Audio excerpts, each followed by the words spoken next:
Vai na pica, safada sem vergonha. Vai sentando na pica, doidão de maconha. Presta atenção que o bagulho é doidão. Trava essa puta quicando safada. Senta malvada, quica malvada. Trava na ponta da pica e não para. Senta malvada, quica malvada. Trava na ponta da pica e não para. Senta malvada, quica malvada. Trava na ponta da pica e não para. Ai, senta no meu palhaço. Vai senta no palhação. Vai, senta no meu palhaço. Vai senta no palhação. Naquele pique, só couro brabo. Me chamam de proibido porque eu vicio rápido. Combinação perfeita é sexo, cerveja de maconha. A novinha viciou, tá tudo curtindo a onda. Naquele pique, só couro brabo. Me chamam de proibido porque eu vicio rápido. Combinação perfeita é sexo, cerveja de maconha. A novinha viciou, tá tudo curtindo a onda. Só socadinha, você tá dando novinha. Só socadinha, você tá dando. Só socadinha, você tá dando novinha. Só socadinha, você tá dando. Só socadinha, você tá dando novinha. Só socadinha, você tá dando. Esse é o DJ Holanda, tá lançando a nova moda. É o DJ Holanda, imã de piranha.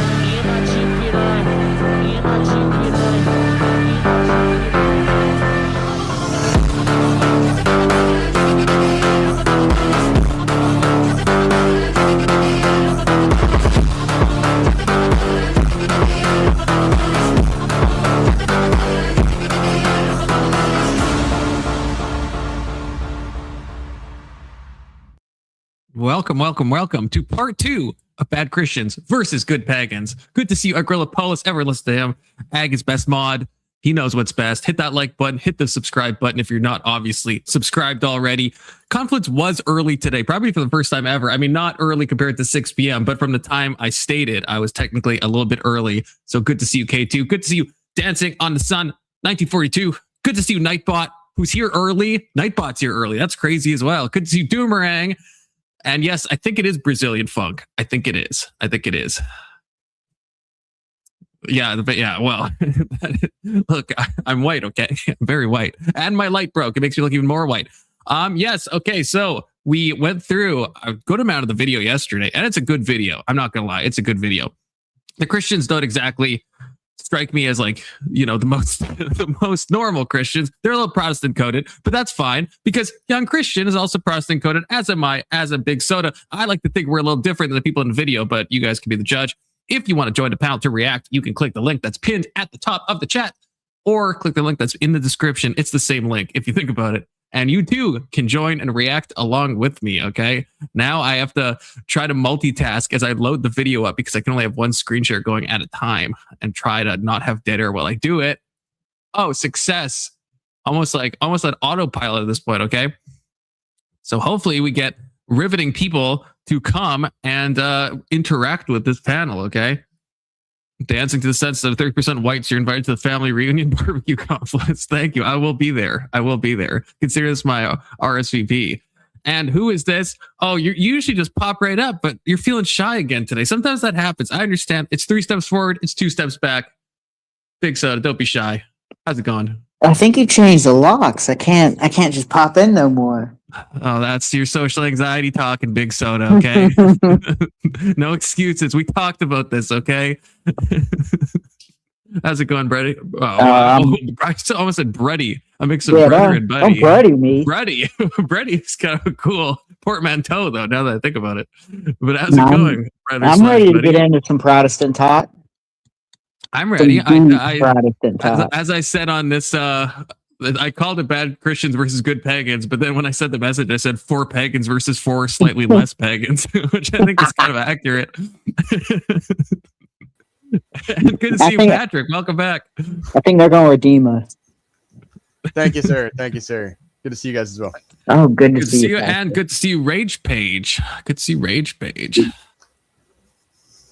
Yeah, we're all in time for part 2. This is gonna be fun. Okay, it's gonna be. I had fun yesterday. And oh yeah, we're on. There's one true God. Okay, that's the. Oh, okay. Guys, remember henotheism. Okay, that's gonna be the word of the day.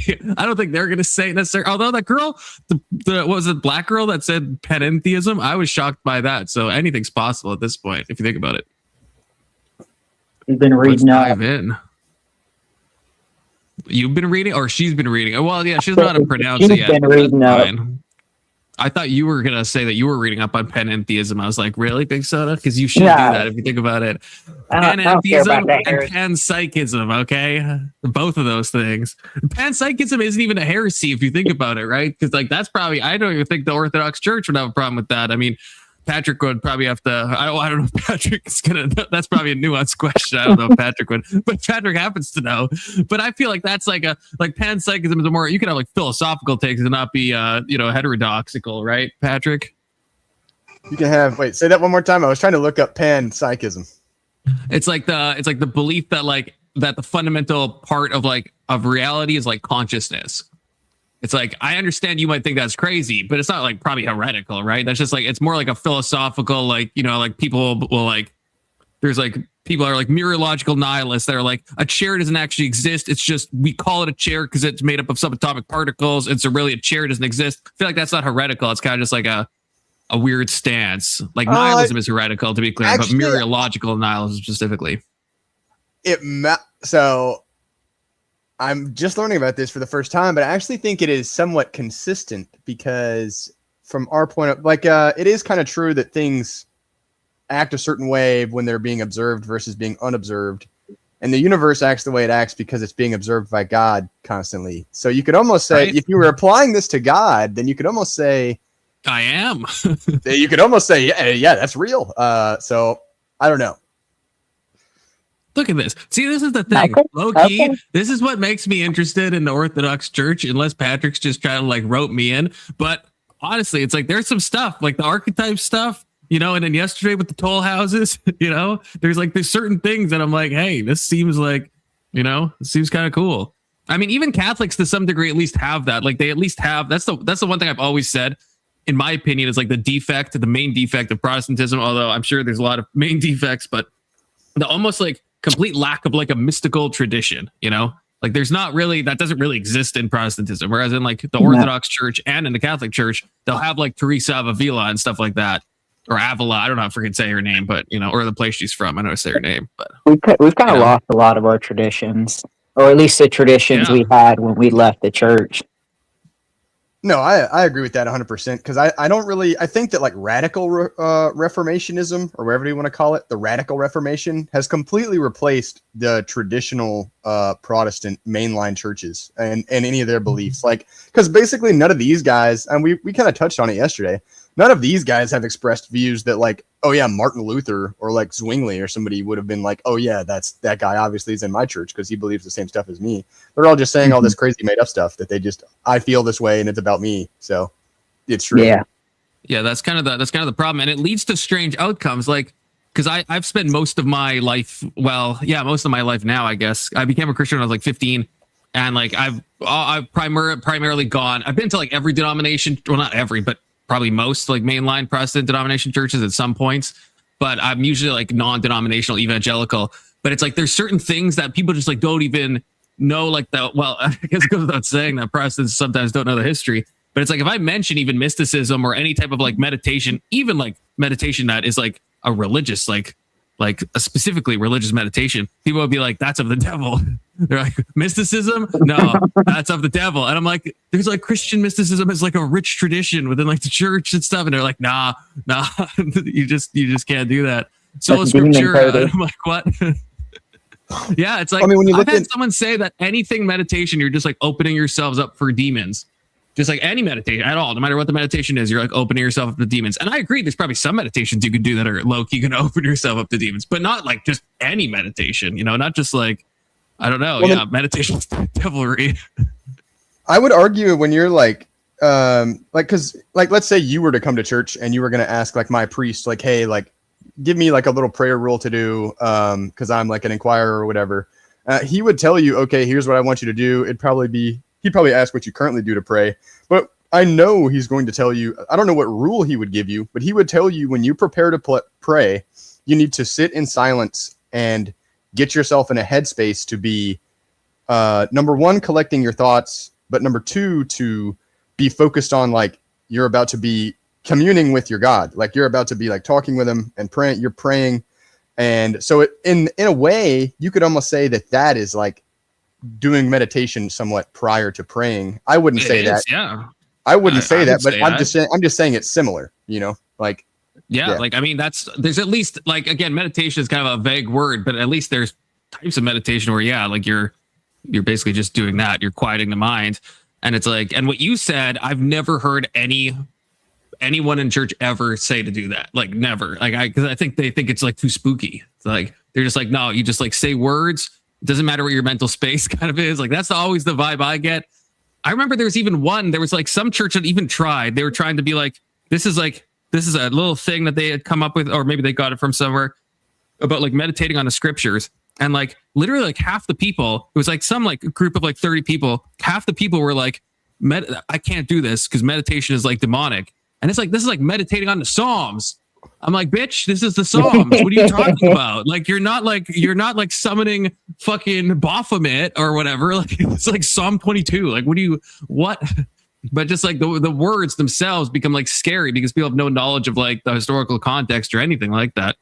Yeah. And Kesty is right. Yeah, Khan just needs adequate mysticism bullshit to buy into it. Loki. That's kind of true. That's kind of true. Well, I've always said this. If there's no like there's no mystical core, it's just like dead. There's no point. You're like vacuuming out. This is what I say when people talk about the miracles and they try to like rationalize everything. There's a certain point that you're like vacuum out the spirituality from the religious core and you're left with just like a fucking husk. And it's like, and it's nothing. And so, and I feel that way. I'm not saying I've been like a bit black. I think me and Big Soda, I think, are a little black pilled in some ways on the Protestantism while still being Protestant. But there is just some things where I'm like, man, it's just like sometimes I just like feel like they've taken too much away. You know, they've just taken too much away. It's a hard thing to balance because I understand my flaws with what I believe and the problems with self-interpreting scripture and stuff like that. And so I can see the dark place that it can take somebody. But where you get kind of a Maryland. Yeah, well, and no offense to her, but it's like, look at how different her beliefs are from mine, and we're using the same source material. Yeah, Shalom, but I will everybody. Say, good to see you, K2. Shalom, Patrick. Long time no see. I know. The other side of the coin, though, is there is good, like, I've been to like what I would consider like, Patrick would probably disagree, but spirit-filled churches that are like, these are like good people and they're like actively like trying to like work with God and the Holy Spirit, and they're trying to like they have like at least a semblance of orthodoxy, you know, like lower orthodoxy, right? And it's like they have, but then it could just vary so wildly. Like it's just like some churches that just, you know, you can go in a direction that these people have chosen to go, specifically the black man. I think he was the worst in my opinion. Hey, Confluence, you know, I got you a new sound for your soundboard. Uh-oh. When that guy gets tased, and he goes, "I'll get you, bitch." I'm curious so I can just threaten people with the hit of a button. I don't know what denominations you guys are, so I'm just kind of curious if you're willing to share. Oh, I'm Southern Baptist. Okay, so he's in a historic denomination. Look at him. See, and I'm non-denominational. He's a gay Christian. But I will say there has been elements of tradition and there has been elements of the history that have kind of been washed away for, I guess, it seems like we're trying to put ourselves strictly scripture, and it's like there's a lot of historical elements to Catholicism and to Orthodoxy that I wish that we would follow, because like the procession of the Holy Spirit is one aspect of it, where I disagree with my church on the procession of the Holy Spirit. I think it only comes from the Father. I don't think it's a Father and Son. I can't see how that matters. I just can't. No matter how many times I look at the Filioque, I'm like, does this make a difference? Does it actually make a difference? I don't know. Well, the reason I would say yes in a semantic way. The reason sure, we say like it semantics, but the reason we say it's important is because, like, unlike Protestants, we work out our Christology because it matters who the person of Christ is for what his goal was to accomplish before it matters your method of salvation, because who the person of Christ is the method. So that's why we put him before the soteriology itself. Whereas Protestants tend to go from soteriology to figuring out who Christ is after that. Okay, but like, I hear you, but is there any like practical result of like of thinking that Christ emanated from the Father and not the Father and the Holy Spirit? Like, is there any like boots on the ground? Like, there's some stuff where it's like, yeah, if you like are Jehovah's Witness and you like deny Christ's divinity, that's a Christological difference that is like going to have like massive implications, right? Because it's like now it's not even like God anymore, and it's just like a man, and it's just like you're like, so I get like the hypostasis and stuff. I understand that, but like with something like this, like what is there any like practical or like, is it just like, yes, this is technically correct, but does it lead to any orthopraxy at all? You know, I don't know. Be arrived at in other ways. I just found one of those Protestant religion people that's supporting Planned Parenthood. I just sent it to you on Discord. Confluence. Well, yeah, obviously there's like a lot of degenerate, you know. But to be fair, I know a good bit of Catholics that are very. I know, but it's not the priests that are doing it. It's not the priest. It's not the true. priests that are. It's not the priest. It's not the priests that are suggesting it. It's the that. But at least with Protestants, you can see what went wrong. You know, with Catholics, it's like, what happened? Yeah, it's like, damn, what happened to you? What happened to your glory? Listen to Ag, hit the like, hit the subscribe, and consider super chatting. Confluence is getting close to his car. Okay, it's possible. It's possible. And with help from people, viewers like you, Confluence could finally become Carfluence. Okay. I unsubscribed and subscribed to Rage page. That will soon become I'll accept it, because then the next time you tell me you unsubscribe, then presumably you have resubscribed if you've hit the button. Yeah, 5 likes, 17 people watching. That's crazy. That's crazy. Hit the like. It doesn't even cost anything, okay? I hit you little unlike. Shits. I hit the dislike button twice. Influence. So it's fine. Yes, you could do that. You could do that. That's also acceptable. I hit it 3 times. Oh, wait, but Patrick, do you have an answer, I guess, to what I said? Is there any orthopraxy that stems from this, or is it just like in a vibes-based thing if we want to have like the correct view of Christ, which I understand? It's not like it has to lead to anything, but just do you think it does? Because to me, it just sounds like a technical distinction that's like, yeah, I'm sure one of them is true, but I struggle to see like how this is actually going to change as opposed to other things, like I said, like the hypostasis. But you know what all these religions don't do? They don't spread STDs to, little. Okay, we're not going there. We're not going there. You smell that, Darrell? I do. So what it does is it breaks the identity of the people in the Trinity. So like one of the primary thing that's important about this is that it there's 2 things, I suppose. Really, it gives the Father and the Son an ability that they share that the Holy Spirit now doesn't have. So now it kind of creates almost like a dyadic, instead of a triadic thing going on. And then it also messes up 2 people's identity, being Christ and the Father, because from our point of view in the Trinity, it is the Father is the sole fountain source of everything, including the other 2. So like that's like what defines him, and what defines the other 2 is that the Son is eternally begotten and the Holy Spirit eternally proceeds from the Father. And so when 2 people can do that, it kind of breaks your Trinitarian view, at least from our perspective. And I would agree with that position. I think it's very important to kind of identify the roles that are being played within the triune God. And I think it's kind of something that I find important just to kind of give myself an understanding when I'm creating a relationship with who I believe to be my Savior. Right. Yeah, there's a level of like theological nuance that is like really, I enjoy it in like an autistic level, but it's when I actually like think about like, is this actually like super like important? I don't want to say it's not important, but it's just, there's a certain level where I'm like, I don't know, man. Yeah, okay, dude. Confluence.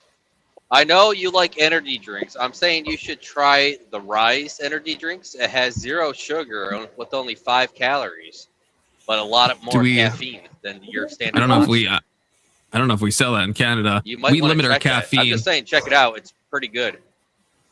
like they got two Kool-Aid. It's called Rise. I do. I buy an Yep. energy drink every day now. Okay, to get me through the day. Terrible times. RYSE. Like Oh, K2, are you oh, really it's Catholic? Non-sponsored. Yeah, I K2 just is haven't been to Catholic, yeah. church. I work nights, and it's kind of hard for me. I wanted to get back to church, but usually Good to see Keelan. when I'm waking up, I can't go. It's an excuse, but I really need to work on that. You can't make like matins or vespers? I work Monday through Friday night, and I don't get off until Saturday morning. And I don't want to break up my sleep schedule. It's a real pain. Oh, yeah. Well, you might be able to make it to vespers on Saturday night. Something like that, maybe. I need to get a better schedule because right now I work out at like 11. Like I work out at nights too. That's why I'm saying I need to redo everything for me to get back to church. I don't know when the Catholics do vespers, but I know they do it. So I know they do some Saturday night. They got like Wednesday night, which I definitely cannot do. Saturday nights, I would have to switch because I'm trying to get in there before all the fucking degenerate high school kids get in there, tear up the thing. So I usually go after they get there and mess up the gym. And would probably be Sunday night, which is probably the best one. But if I have a hard week, I freaking sleep in, and that I know that's an excuse, but I need to work. Like I said, I need to get a better schedule. Do you go to Novus Ordo Parish, or you go to SSPX, or? I haven't been there in a long time because of my work schedule. And then I ventured off, and I'm like, oh, this guy that I work with started his own church. Let's give that a look at. And he was filthy Protestant. Yeah, you gotta be careful with that. Yeah. Then I'm like, I don't know. I was there to support the guy. But then after that, I just started working nights, and be fair, I haven't been to church. I want to go back. My church has a smoke machine. Yeah, that's insane. And laser lights. It literally has a laser lights and that. I'm not joking. I'm not joking. It is a smoke I machine. do follow Cardinal Sarah's quote. But you can't really Cardinal feel. Sarah You can't seems really. a little bit like he should You have can't been. feel the Holy Spirit in the to be same way if you fair. don't have like a smoke machine and like a Bethel You do adjacent that band after. playing. You do that after Mass and the freaking parish. To be The fair, I think the Starbucks. Catholics do that as well. Don't No, they? Not a smoke they have- machine, but don't they light incense and That's- stuff for certain ceremonies? yeah, they have the Yeah, incense. Yeah, that's a Like- Yeah, manual. give you the vibe. What's it called? Yeah, that's a manual smoke machine. I'm It's like an talking Amish about smoke the machine, yeah. music, dickhead. Yeah, they Oh, don't no, play. We definitely got some incense flowing in the Orthodox Yeah. Church too, bro. I mean, we'll smoke Yeah, it there out. we go. And, Yeah, hot yeah. box and Yeah, you know, there's my church don't Western- do that at all. No incense. They're worried about burning, I guess, the church down. I don't know. We definitely ain't worried about burning the church down. Yeah, that's what I'm saying. Uh, Well, won't. you know, there's Western Rite Orthodox churches, K2. Just saying. Yeah. Just throwing it out there. I'm checking out I kind of want to check out Orthodox just to say I went to an Orthodox church too. He Well, loves they him don't some know, vicar but of Christ. What I You guys have to- really you guys- like, what you I guys are missing really on the smoke like, machine, okay? what I really like about the Catholics were how anti-Blue Jay they were, and I don't want to break apart from that. I want to reintroduce the Blue Catholics Jays? to that. Yeah, If you can bring up a picture, please bring up the Blue yes. Jay. The Blue Jays. Oh, now we have that too. If go to any Holy I Week know. services if you want to see that in the service text coming up here. But I Trying to get will people say to I'm go to kind of church iffy by on this promising new pope. anti-Semitism. I'm on this new pope. He's like half and half because he didn't pray in that blue mosque that everybody does. This new pope's a literal And communist. he's like, here, take this cross, this holy, the rosary, and pray to that. That'll get you to heaven instead of what you're doing now. He did that to one of the leaders. There's some things I like that he's doing, and there's some things that not. Where I think Cardinal Sarah would have been a better pope. To be fair, Cardinal Sarah. I just saw him. He's like condemned My Trump for like favorite- the 60th time. This new pope. My- So the old pope, my- though, to be honest. My favorite quote from Cardinal Sarah is, "People who use the Bible to justify mass migration are bewitched." That's almost True. directly calling the Pope away. Based. I know. I like Cardinal Sarah. I think Cardinal Sarah should have been the Pope. What happened? And then how the Pope used to be so badass. Then how he describes pro-life cool. people. Like, if you want to take a boom boom stick into Congress and Senate it's a and you small do your window where they thing, used to be cool. that's your choice. I'm okay with that, but I personally wouldn't do that. Now that's what, like, his quotes and shit like that. Like, he fucking hits the nail on the hammer. Wait, that sounds crazy. I don't want a Pope to be out of No, he's just saying that's basically what you're doing with pro-life. You're like, wouldn't do it, but if somebody that's pro-life wants to do it, then do what? Go into Congress with a pew. Yeah, he said he used that reference. That's kind of crazy. Like that's kind of crazy. Hold on, this is the guy you like. He wanted to become Pope. Cardinal Sarah, look up some of violence of the papacy. He's referencing pro-life statement by saying if somebody wanted to do that, I purposely wouldn't do that, but if you wanted to go do that, and he's basically saying that's basically pro-life people. I don't want papal Fed posting. Unless I'm misunderstanding. Hold on. Drop some. Yeah, look up his video. Look up his video, Alex. You're saying he's not.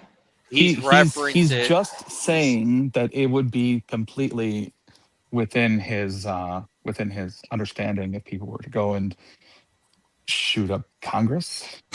No. I think you're misunderstanding it. He's making a reference to how he predicts pro-life people are, and then he's like, "Well, if you wanted to go in there and do it personally, I wouldn't do it." But and he's just saying that's basically how. Do you mean like a? Hold on. Are you talking about like a Bobo clinics, or what are we talking about? To say, you know what? How about I just send you the video? I'll find it when I'm my next stop, and then we can discuss that. How violent is this Pope, and how much of Congress is he going to try to snuff out? And when they are when a religious leader says personally, I wouldn't do it, they're basically saying, I can't bless this, but I'm gonna tell you, probably not against God. Yeah, but K2 seems to be hinting that, or saying that it's like a analogy or something. It's an analogy. That's the word. Thank you. But an analogy to what? Saying you should like maybe do that in a Bobo clinic, or an analogy for people tend to be pro-life. Those are the two options I'm seeing here, and neither of them. I mean, one of them sounds like both of them sound like Fed posting to me. Which, I mean, a Pope that is Fed posting does sound kind of like badass, but I don't know if it's super healthy for, the American population or any population if you think about it. But how long is the video, K2? Because if it's like short, I wouldn't mind watching it now. But if it's like long, then, What's this guy's name? I don't think I can move on until I hear the statement. Cardinal Sarah. Cardinal Robert. Cardinal Sarah is a girl's name if you think about it. Well, that's his last name. His first name's Bob. He's black. Brother's black. Yeah. What were you saying, Confluence?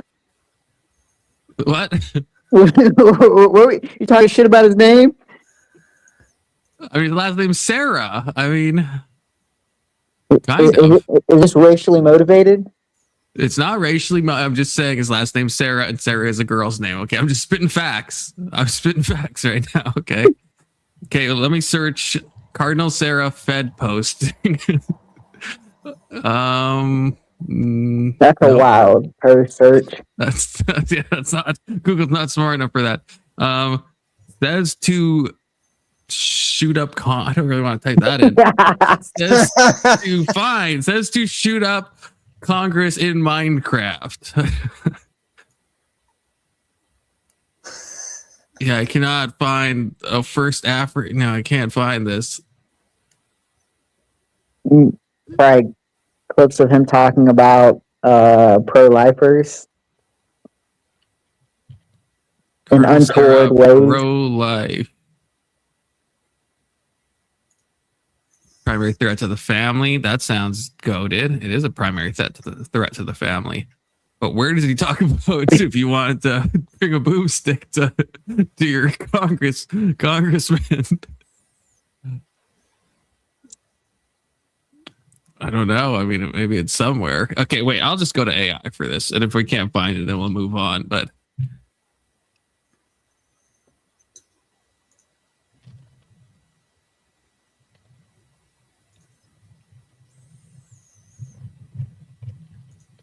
Okay, sorry for the dead air. I can't type and talk at the same time. Okay. Oh, should we be saying stuff? I want to visit a Western Rite Orthodox church. I don't know. I think it'll be weird, but I've never been to a Catholic service, so. You've never? That's crazy. That's I crazy. I don't think I've ever been either, to be honest with you. I try to go every Christmas because I like the kind of pomp and circumstance, you know. I went to an Orthodox church once, but they made me fucking stand the whole time, and I'm like, bro. Ooh, what jurisdiction did you go to? I'm getting tired. I think it was Greek Orthodox. It was a few years back. Were they were there pews or no? That'll help. No. Now, maybe it was Greek. Most of the time, the Greeks. And had you were just standing like the whole time, like the whole entire time. You couldn't sit at all. Do they all do that? Yeah. Well, a perpetual standing thing. Yeah, lazy fluid. My legs get tired. Like you could sit down if my head's really far off from the ground. You can sit down if you're in firm confluence. It's not like a big deal. You know? What if you're kind of tired? Can you sit down then? You had a long night. You can't be arsed. No, the Greek church here is full of pews, but the Russian church is not. Like my church doesn't really have anywhere to sit unless you sit along the walls. But at the Greek parish, they got pews. Let me see. I know where it was in the city I went to.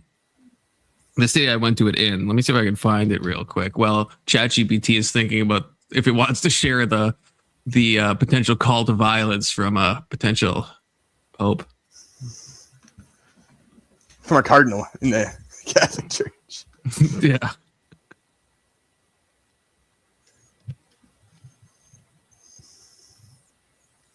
Yeah, tell us where you went, man. Oh, maybe that's interesting. Did you go to a liturgy? I think so. Like it was like a Sunday, like what I would call a mass. So yeah. It was probably the divine liturgy. Yeah, it's like Sunday morning. Did you go to the matins? I was going to check it out. Was there no matins or was there matins? That'll help me. I don't know if you'll know. No, I think it was Ukrainian. I'm looking at it now. I'm pretty sure this is the building I went into. The Ukrainians have pews? Yeah. No, they definitely are going to want you to stand. And their Typicon doesn't have them do matins. You would have done the hours. So, yeah. That would have been like mine. That would have been like my Typicon. Okay. Yeah, that would have. Yeah, I'm 99% sure this is the one I went to. The Typicon is the rubric. It looks identical. But yeah, that was the only time I went. It was good though. I liked it. Was it in English? Yes. Yeah. They had Ukrainian language services at different times, but I went to the English one. Oh, okay. Because I don't technically speak Ukrainian, but it's not as. Yeah. I mean, I liked it. It's still not as like. The thing that Protestants have low key, and I mean, obviously it depends on the pastor and stuff like this, like heavily, well, almost completely.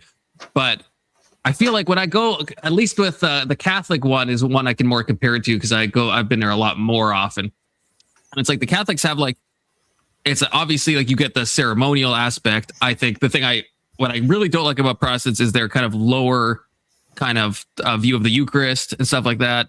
And I know Orthodox disagrees, but I'm a transubstantiationalist, which is odd for a Protestant, but I just think that's the case. But Protestants, they kind of like they'll do the Eucharist like once a month or something. It's purely symbolic, and I'm like, no, that's gay.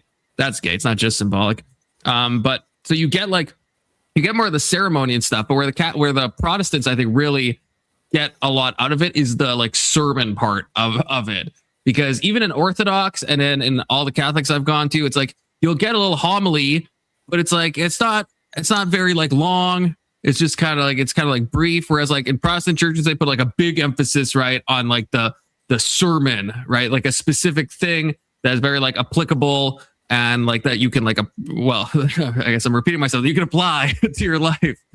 And I think that is a benefit if you have a good pastor. It's very like engaging, because I think the reason that I think you have a lot, at least with Catholics, because like almost every Catholic I've known is like not very like super serious with Catholicism. And I think the reason is like it even happens to me. I have to be like focused. I have to be like fucking razor sharp when I go into one of these places, because otherwise you're just hearing like the same stuff. It starts to just like get rote and repetitive, and it doesn't have to be that way. But I think it can just become like habitual. Whereas like in the Protestant thing, if you got some like charismatic pastor up there, it's like, yeah, maybe it's a bit like showy, but it'll like, it means that when you're going, you're like getting something out of it actively. Whereas I think if you don't go with like conscious intent into like a mass or liturgy, it's easy to just kind of like go through the motions and not actually put, I think that's the danger of ritual in general. The benefit of ritual is that it can put you in the right state and all that stuff, and you can experience it in like a more powerful way. But the downside is you could just do it kind of as a course of habit. I mean, that's my opinion. You definitely because Catholics can are some of like the least religious people I've ever met. Like, I don't know if that's your experience for the people on panel, but they're just like, there's some that have converted later in life, have become like super serious Catholics. But a lot of times when I meet someone, they're like, I'm Catholic. It's like they like have never read even like a portion of the Bible really, besides just like a little stuff here and there, right? They used to go to Sunday school. They're not really like that into it. They're, you know what I mean? Like it just seems like it lends itself to that, specifically with Catholics that I've met. All the Catholics and I don't know see are that with like Orthodox now. Protestants. Yeah, maybe it's like that. Maybe there's a pipeline there. There is. With the Catholics, I just don't see. I don't know. It's just like, yeah, I don't know. Do you feel the same way, Big Soda? Like when you meet like random like Protestants and then you meet like random Catholics, to me it always seems like the Catholics seem less like serious.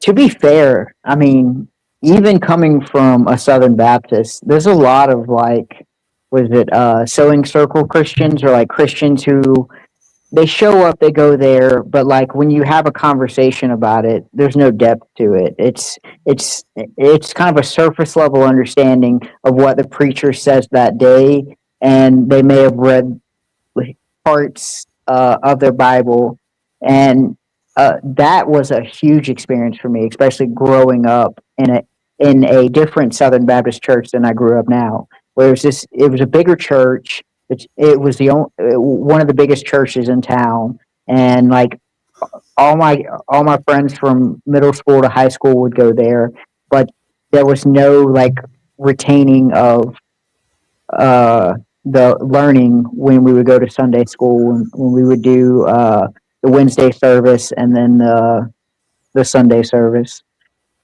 So from my experience, yeah, Protestants, or at least the Protestants around me, are very bad at that. Where it's just kind of a community thing. Maybe that's the advantage of the, like this guy, the black guy, he's like almost certainly non-denominational. But that guy talks about Jesus a lot. You could just tell. Okay. Yeah. Now it's probably not in like theologically super accurate ways, but every like not every, but most non-denom people I know are kind of like young Christian, where they're like, they take it seriously. Like they're in it. They're in it for the love of the game. They're not just like born into this and don't care about it. Like, so at least that's an advantage with the non-denom. The disadvantage is you can obviously get, it depends heavily on the church. You can get into a bunch of like crap and heresies and stuff. But I think at least a lot of times when I meet someone who's like, oh, I'm non-denominational, at least it is like a fundamental part of their lives, for better or for worse, you know, but it is like they're super serious about it. I just read this when you were talking, by the way. Doomrank's like Fed poping about K2s. Oh, it's Dissect Johnson. How's it going, Testy? Hi, what's up? Anson isn't here, so I have to come on to break up the circle jerk, but boo. I don't really a bad atheist for today, okay? I did have a question though. I mentioned in chat as a joke, but they're like, so Christians with, you know, they're, I don't know if I call it necessary. Well, there is infighting, but you know, like the quibbling over the details or whatever, however you want to phrase it. So like some of you guys are wrong, right? And that means if you don't change your path, you're going to go to hell. Which is, it's kind of fucked up. I don't know, not necessarily. No, I don't personally think so like, you think you're just like, God will be like, well, you were close enough. Well, since I believe in a just but merciful God, if I'm doing my best to come to an understanding and build a relationship with Jesus Christ, and do that in a way that, in my ability, is the best that I can do, I don't think I'm going to be punished for something that I didn't understand. Sure. Does everybody else think that?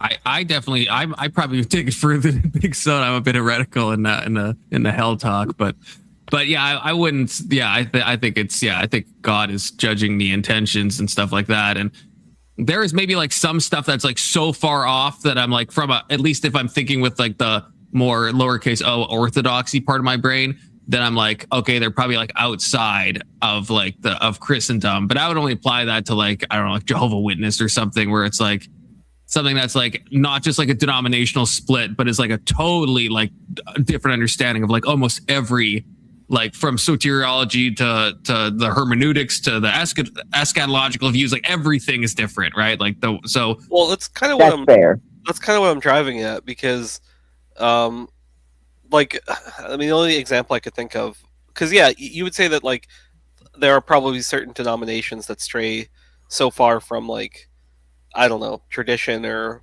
whatever your criteria is, that you would just say at a certain point they're not Christian, right? Or like they're just but for me that line would be extreme. I would never say it about like Catholics or Lutherans or Anglicans or whatever, right? Well, it would be like you're either denying that Christ died for your sins, or you're denying that Christ is God, or like something that's like foundational, like for at least in my opinion. And I understand that all like orthodoxy is the same, but at least for in these spaces, I've certainly heard it from some of the Orthodox people that they just don't consider like other denominations Christian. Like, I think Patrick might not consider. Oh yeah, I forgot. Christian, Yeah, for example. We could just ask. Yeah, we could just ask him. Yeah. Yeah, hello. I'm here, and I am part of the conversation. No, I'm kidding. But so it is a little weird. I mean, we obviously do have a pretty rigid view on, yes, we believe that the Orthodox Church is essentially the Ark of Salvation, but also I don't believe that I can pass individual judgment on like Soda or maybe Confluence, because he says some pretty crazy stuff. But I don't believe that I can pass individual judgment, just like the thief on the cross. Like the God can use not the non-normative means to save whomever he wants, and he's just and merciful in doing so. I would just say we know what the normative means are, and the normative means are the church. And I would recommend everybody follow the normative means. But I can't say, oh yeah, you're definitely going to hell. Well, I said unless they change their path, right? I mean, if Big So is a Southern Baptist, that's pretty fucked up. No, but as he said, like the thief on the cross, all he just said was like, was that like one line, and then Christ was like, "Today you'll be with me in heaven." It's not like he had to like on the cross partake of the Eucharist. He didn't have to partake of the Eucharist and get baptized and all this stuff. All the stuff that I would say is normative that you should do, like baptism, we would say is like part of salvation in our view. Like it's for the remission of sins. But I was baptized in an ocean. Fun fact. Oh, which ocean? Mm-hmm. The Pacific. Oh wow, all the British oceans. Columbia. You did them better. I mean, I would.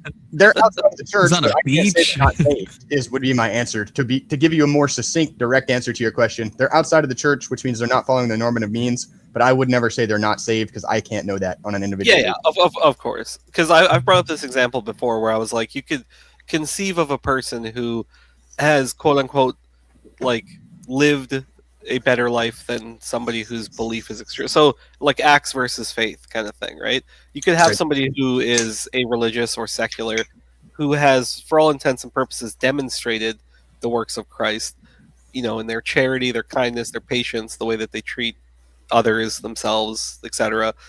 And yet, because of their lack of belief, they would still theoretically be condemned. And I understand you're saying like, if God would be merciful and just in his like assessment of these things, but belief is definitely one of those things that seems required, right? So that's like a non-negotiable. Well, so it's a gift you have to accept, and if you don't accept it, you can't receive it. Yeah. So I think that's where I more so take issue, because I can conceive of people who have lived, I guess pious is the wrong word because that has a religious context, but like I guess a good life, for lack of a better term, and yet they are still condemned to hell. And that to me is always kind of... Well, I can't say that either. Like, I mean, obviously you should believe, but I mean, like I said, I can't pass individual judgment on anybody. Yeah, I'm asking on anybody. Like, what about on Tessie Johnson? Because he's an atheist, and he's not even a good atheist. He's been described as a bad atheist. Okay, terrible. He's a bad atheist. I mean, I can say if somebody blasphemes or says heretical things, I can say that you had like Jesse you're holding blasphemes heretical views. every day. I Every have day. never blasphemed in my life. But I don't know how God's going to judge him. You know what I mean? I don't know how he's going to at the like. And I will say, like, there is nuance to this because there is your judgment immediately following death, and then the final judgment that happens at the second coming of Christ. And so, like, we actually believe in the Orthodox Church. This is why we pray for people that have reposed in the Lord. That we pray for people after they repose, die. So that if they received a bad judgment now, they can receive a better judgment during the last judgment, during the second coming. So, yeah, it's a little bit more nuanced. It's cool, I guess. Okay, and then this is my last point. I mean, this isn't really a point, but I've thought about this before. Where this might seem all sorts of screwed up, but keep in mind this is coming more from like a secular view. So, Jesus died for our sins, right? And if we accept we should accept his gift, right? That he has taken on sin. From my point of view, like I feel like my sin is kind of my own, so it is a rejection of the gift. But also, should I not be the one to pay for my own sins? Because that seems like the just thing to do. Well, so in Orthodoxy, we don't believe in penal substitutionary atonement in the way that. So when I say Christ died for our sins, I don't mean it in the same way that maybe Soda or Confluence does. I don't view it as somebody has a debt and somebody else paid it, so that Papa God cannot be mad at me. The way that I see it is human nature obtained a sickness or an ailment and was damaged during the fall when we brought sin into the world. And so Christ himself unifying himself with matter and humanity and then ascending to sit at the right hand of the Father is basically allowing us to be healed by that, by going to the hospital, which is the church. Okay. Yeah, that's the ancestral view, correct? Like ancestral sin? What? So you asked like it wouldn't be the original sin where like so I believe in original sin, but I don't believe in original guilt. So I don't believe you're guilty for Adam's sins. You're only guilty for your own. Okay. Hell yeah. Because I would say I would agree with that. I would say that like there's when Jesus Christ died on the cross, it was the forgiveness of that original sin, and now every sin we pick up after that is something that we have to apply repentance for. Like it's not just like a I guess a correct all type forgiveness. It's just one specific forgiveness. Well, and it's a forgiveness that we basically can choose to take part in, I would say. Like, It's a, like, we can choose that. And so maybe to expand on what I was saying a minute ago, like, children that are, like, not really conscious yet, like, when you're, like, a small child, you may commit sins, but they're, like, you're not even conscious that you're committing them because you're, like, not mentally able to even comprehend those things. I don't think that those children are guilty of those. So like you are sinless until you like, that's where like me and Protestant, it's kind of weird. Cause like a Protestant would also agree. Yeah. I don't think a baby is going to go to hell cause he's guilty of Adam's sin, but a lot of Protestants would say they believe in original sin, which mean in their point of view, they mean original guilt, that we're all total depravity. We're all guilty of Adam's sin. Which obviously I don't think that. But then they kind of suspend that belief for saying, oh no, God wouldn't send a baby to hell because a baby didn't do anything wrong. Well, that's what my view is. Like my view is there's original sin, which brought sin into the world and damaged human nature. Christ made a way for human nature to be healed, but that's consistent with, I don't think babies are going to hell because they're only guilty of the sins they committed.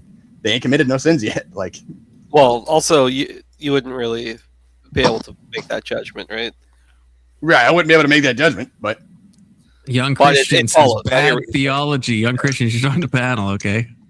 Young Christian is the non-denom. Because I would generally agree. As am I, but I think babies, most would consider. Well, this is where a lot of Protestants and even Catholics would, I guess, oppose, because they would believe in the earlier you receive that acceptance, the better for you because of that original sin. So that's why you see Catholic priests baptizing babies, and in a lot of Protestant churches, like the goal is to baptize them by the ages of like early toddler. Yeah, before they can think for themselves. It depends on the Protestant denomination. Well, I was going to say Southern Baptist. This is something that's very prevalent inside. Since when are the Southern Baptists doing that to babies? They didn't used to. Yeah, used to have to be able to say, "Yeah, I can." Because when I was baptized in the Baptist church, they were like, "Yeah, you got to accept Jesus Christ as your Lord and Savior." And I'm like, "All right, what does that mean?" Well, that meant I had to go and do some stuff with the preacher in his closet. You know what I'm saying? So like I don't know what it was like for y'all, but that's kind of like what it was like for me. Yeah, that's kind of. I would hope you still don't go to that church. I think that's the new covenant, if I'm not mistaken. Yeah, I don't know.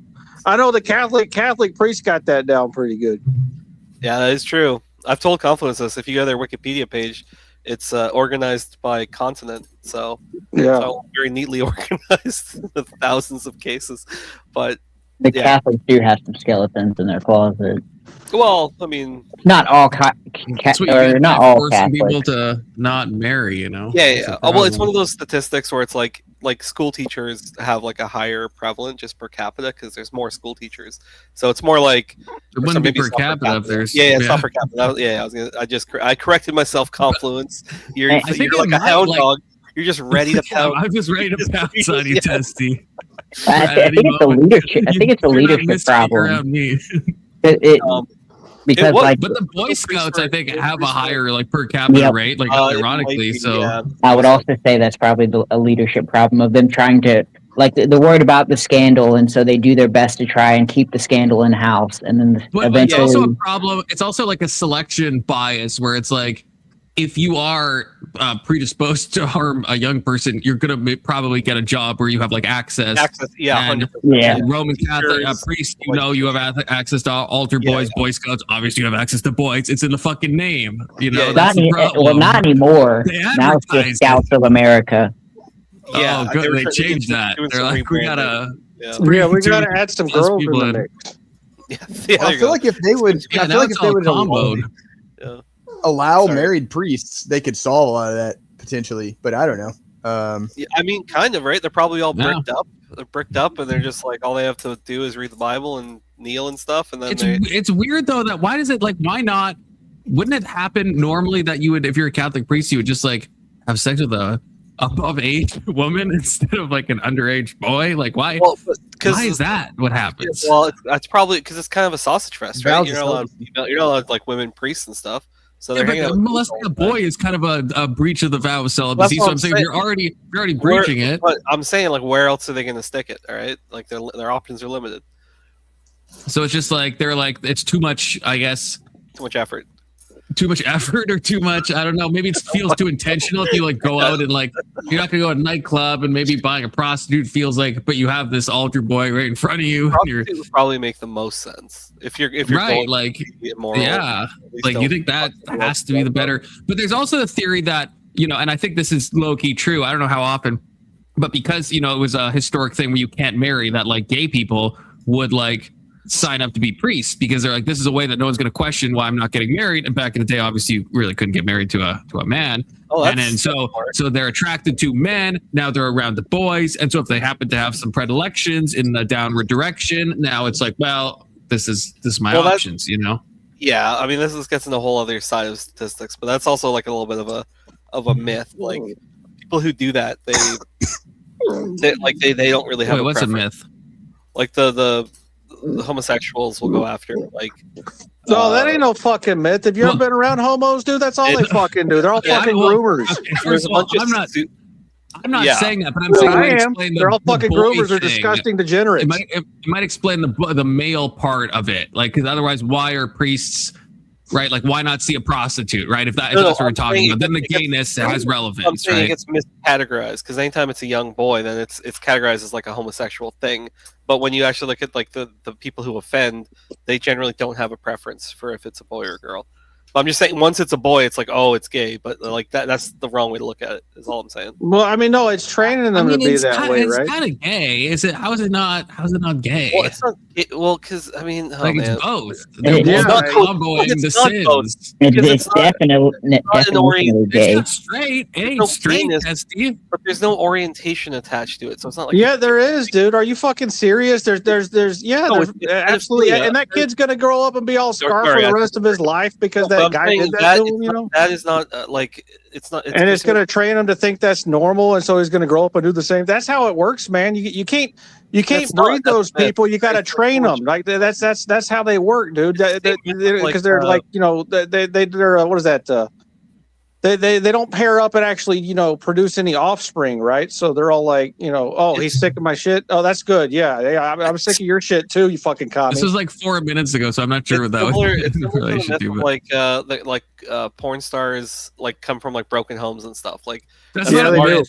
That's not a myth. Look at the data. Look at the data, motherfucker. I've looked at the data. But it's also and you haven't seen anything within the last like 10 years.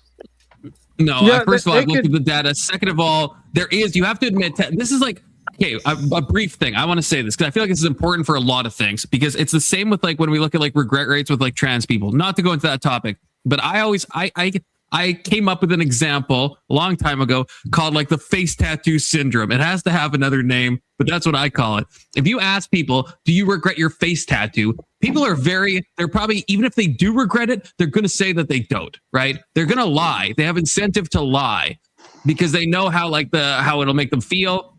They know what it means to other people. So they're going to, even if they really regret it. So probably, I would guess, I don't think there's stats on this. I would guess like probably 99% of people that have face tattoos say they don't regret it. Probably higher than people that have like body tattoos and stuff. And I think the same thing happens with like, if you ask, like you see it on whatever podcast all the time, it's like people, they obviously don't want, because they know as soon as somebody hears that, or as soon as they think that, even in their own mind, they're going to think like, oh yeah, this is, and that's going to cause like some problems in their head, right? To be like, oh, I'm doing this because of this. So they're probably going to lie on the statistics, is what I'm saying. Oh, so you're saying that it's not based on data. It's just based on you feel that the data is wrong. No, I'm saying the data, like you said, oh, I haven't looked at that in the past 10 years. So why did it used to be the case with all the old data that they were all from like broken homes and like father issues? It's like a lot of things. It comes out of like one paper and then it gets like fucking reported on for like. It's not one paper. It's not one paper. It's not one paper. All right, we can dig into that a little bit later because. Dude, it's pretty obvious that the women are fucked up because they didn't have good fathers around. Are you fucking serious? Arguments from like intuition and like vibes and like it follows. No, it's not intuition and vibes, dude. Like the outcomes for children that don't grow up with both their biological parents in the home are fucked. They're all fucked. Well, it's worse. Yeah. Well, so the breakdown. Ideally, it's a man and a woman. No, not a man and a woman. Both are biological parents. Sure. Yes, you're correct. I'll stand corrected. That yes. Then it is actually just having two parents in the household, regardless of that. Like regardless of if it's two women or two men. And then it's single parents, and then it's parents who have a stepfather, which actually is kind of a weird stat that like Confluent. I found it. Worse outcomes. When you say single parents, you mean single father. Let's play that clip. Single fathers turns out better than single mothers. Yeah, and the outcome for single dads, single dads is better than the homo parents too. Because men are better than homos. Well, two men then would be better than one, right? I hear that. Why wouldn't two men be better than one? Yeah, there you go. Hey, Patrick, you're right. According to stats, I just gotta say this horrific stat really quickly, okay? And this is not super related, but according to stats, 2% of biological fathers have molested their daughter. According to stats. Well, that's you know crazy. One of them. You already know one. He'd bring him on the panel all the time. Hey, pause. That's untoward. That's untoward. You shouldn't talk about Mo then. I'm just kidding. Confluence. I found it. It's back. It's in your Discord. The video I was talking about. How he makes. Sorry, I know I'm responsible for going way off the rails there, so that's my bad. Ow! Wait, where'd you put? Wait, I don't see it. I don't see where you put it. Should be in your Discord. Oh, I thought you meant my Discord server. So this is in Fed poping. I will say, I think homosexuality becoming as prevalent as it is actually harmed. To what pro-life? I mean, I don't understand how you don't understand it, but has actually harmed men, even straight men, because realistically, like when you look at history, right, men had really close relationships with one another. That like if you read stuff now from the past, you're kind of like, are these guys gay? Like, why are they talking about each other like this? But no, it was just like a camaraderie, brotherhood type thing that was non-gay. And now, because homosexuality really corrupted that to where then like homosexuality is the ultimate corruption of that true camaraderie that men could have. And now men don't have those kind of relationships anymore because of homosexuality. I would say that that's largely pushed socially because you have people calling them like degenerates and groomers, and so there's a massive taboo that surrounds like close male relationships, even if they're not homosexual. So exactly. But the argument I'm making is more like when you say it's corrupted, I would say that like the stigma that was created that pushed like close male friendships apart would have been like this conservative, like no. Back in the day, men could just be bros, you know, and now it's like you gotta think: are people thinking it's some gay shit? Are you guys boning? Like that's gross. And then they're like, oh, maybe we shouldn't be as close. Right, but why are they saying, are you guys boning? It's because the gays, right? It's because the gays. It's not because of the gays. If there were no gays, then no one would be thinking that shit no more. We just get rid of all the gays. Well, yeah, that's my point. There it is. Wait, what is this video? It's a pope Cardinal advocating Sarah for saying to political shoot up the violence, Congress. apparently. Allegedly. He never said shoot There's up Congress. He's making a comparison to pro-life people on how they think. Okay. Very. Judge if this I don't is, understand how if this anybody is would valid. think that. Why does he have a yarmulke on? It's a little, that's a little Blue Jay coded. I'm just kidding. I know. We'll go to like 30 seconds. Fast forward to like 25 seconds. It's gonna be getting copyright I said move it. Oh. To the person who says, Oh man, he talks. I am against abortion. Never mind. But then, if people want to do it and leave them free, you could say, you are a member of the Senate or the Congress. Personally, I am not in favor of shooting the whole lot of you. But if somebody else wants to shoot all of you in the Senate or all of you in Congress, it's just pro-choice for that person. But personally, I'm not in favor. That is what he is saying. He is saying that personally, he is not in favor of killing these millions of children in the womb. But if others want to do it, it's pro-choice. That's what he is saying. And then you ask me, what does the Holy See do? Why doesn't the Pope send 12 Swiss guards to arrest them all?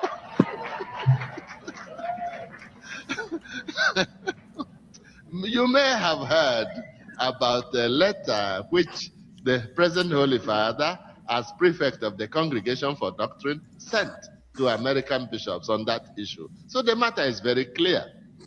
Once people asked me, if a person votes for abortion, can the person receive Holy Communion? My reply was, do you really need a cardinal from the Vatican to answer that? Get the children for First Communion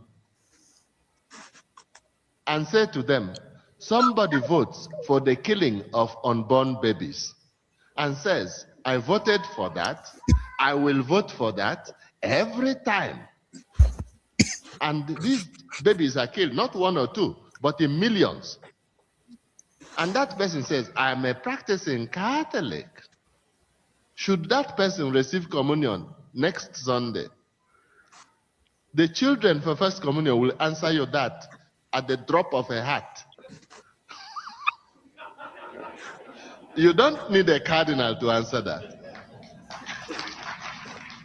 Okay, that's actually fine. I thought he was Fed poping, but no, I wouldn't say that's Fed poping. Well, it was an example though.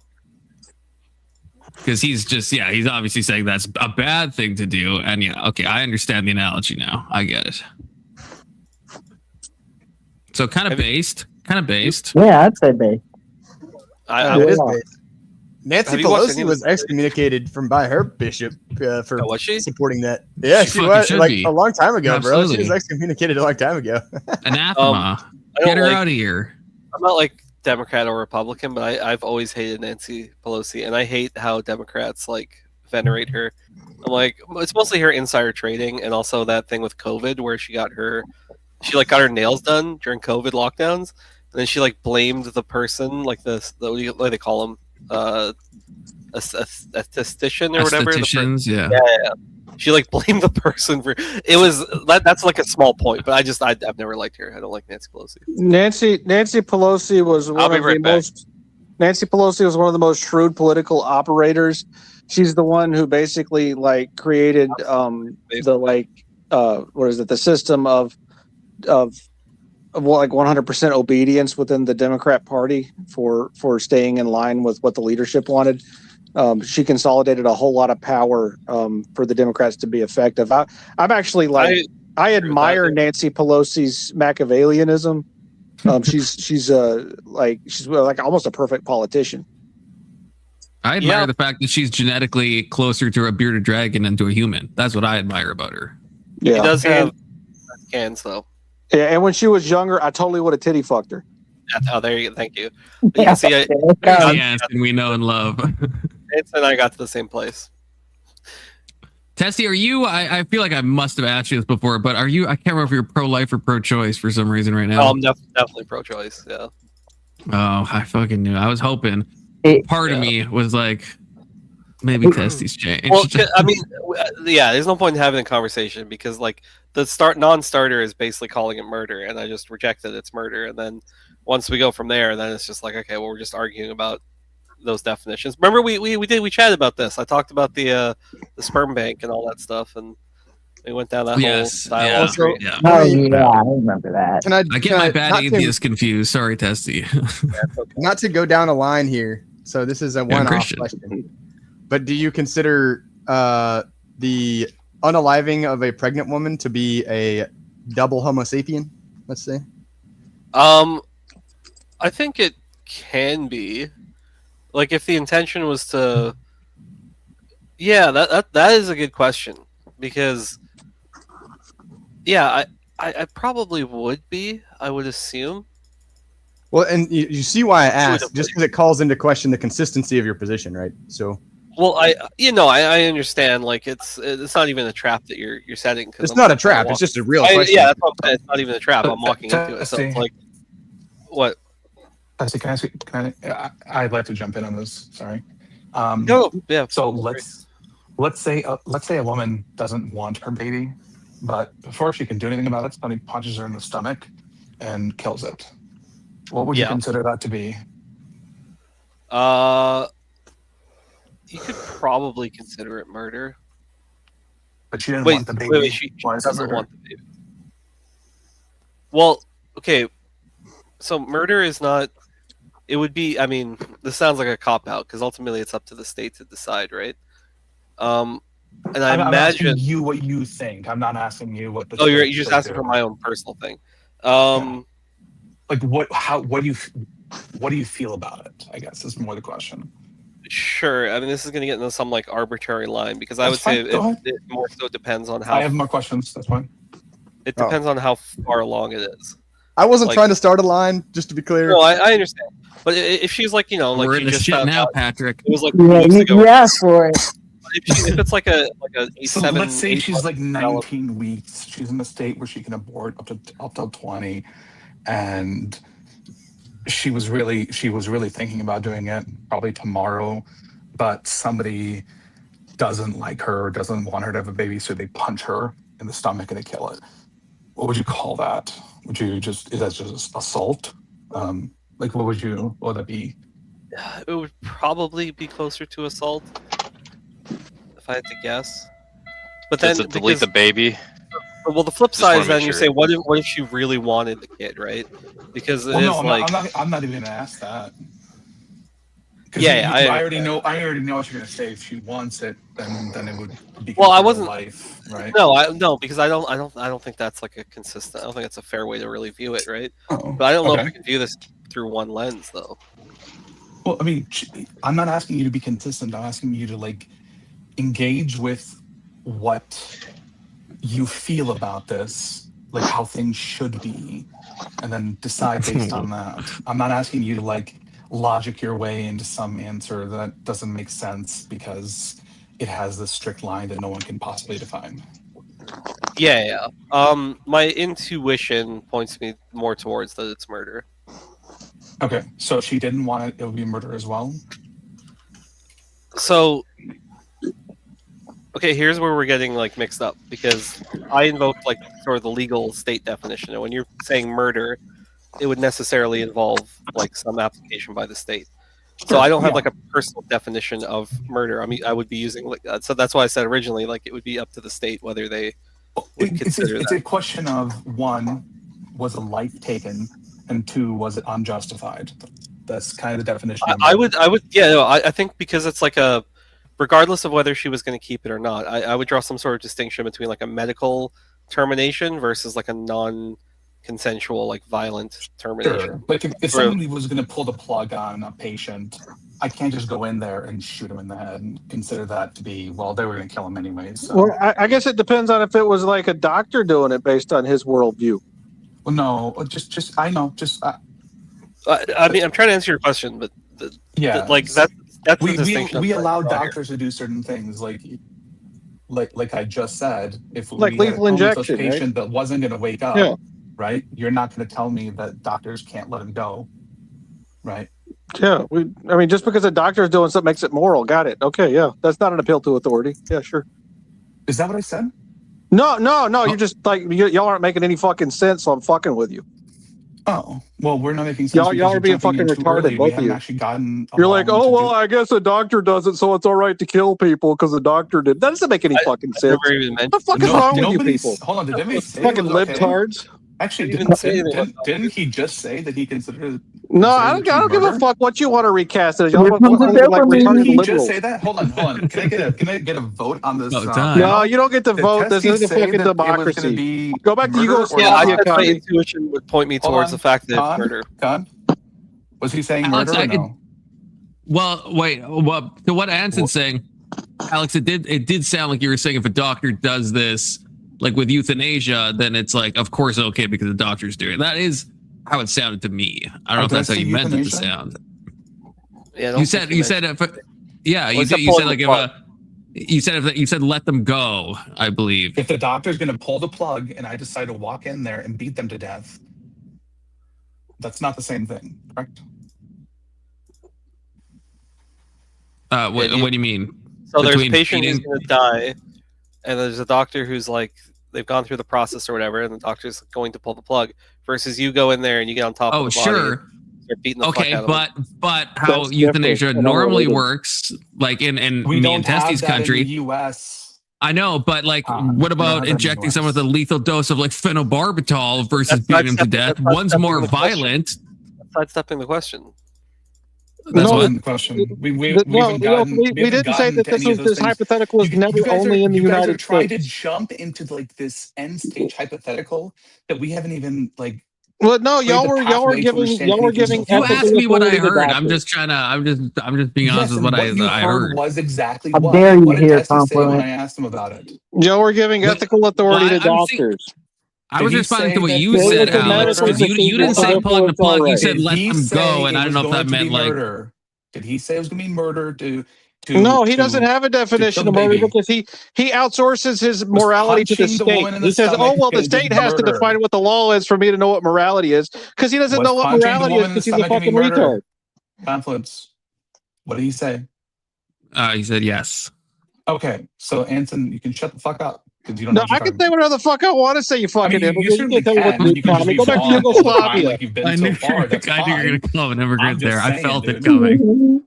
What's wrong with him? Is he having a hard time? Okay. Oh, me? No, Anson. He's having a hard time. That's okay. Well, I got nothing. Y'all are just acting retarded, so I'm trying to meet you at your level.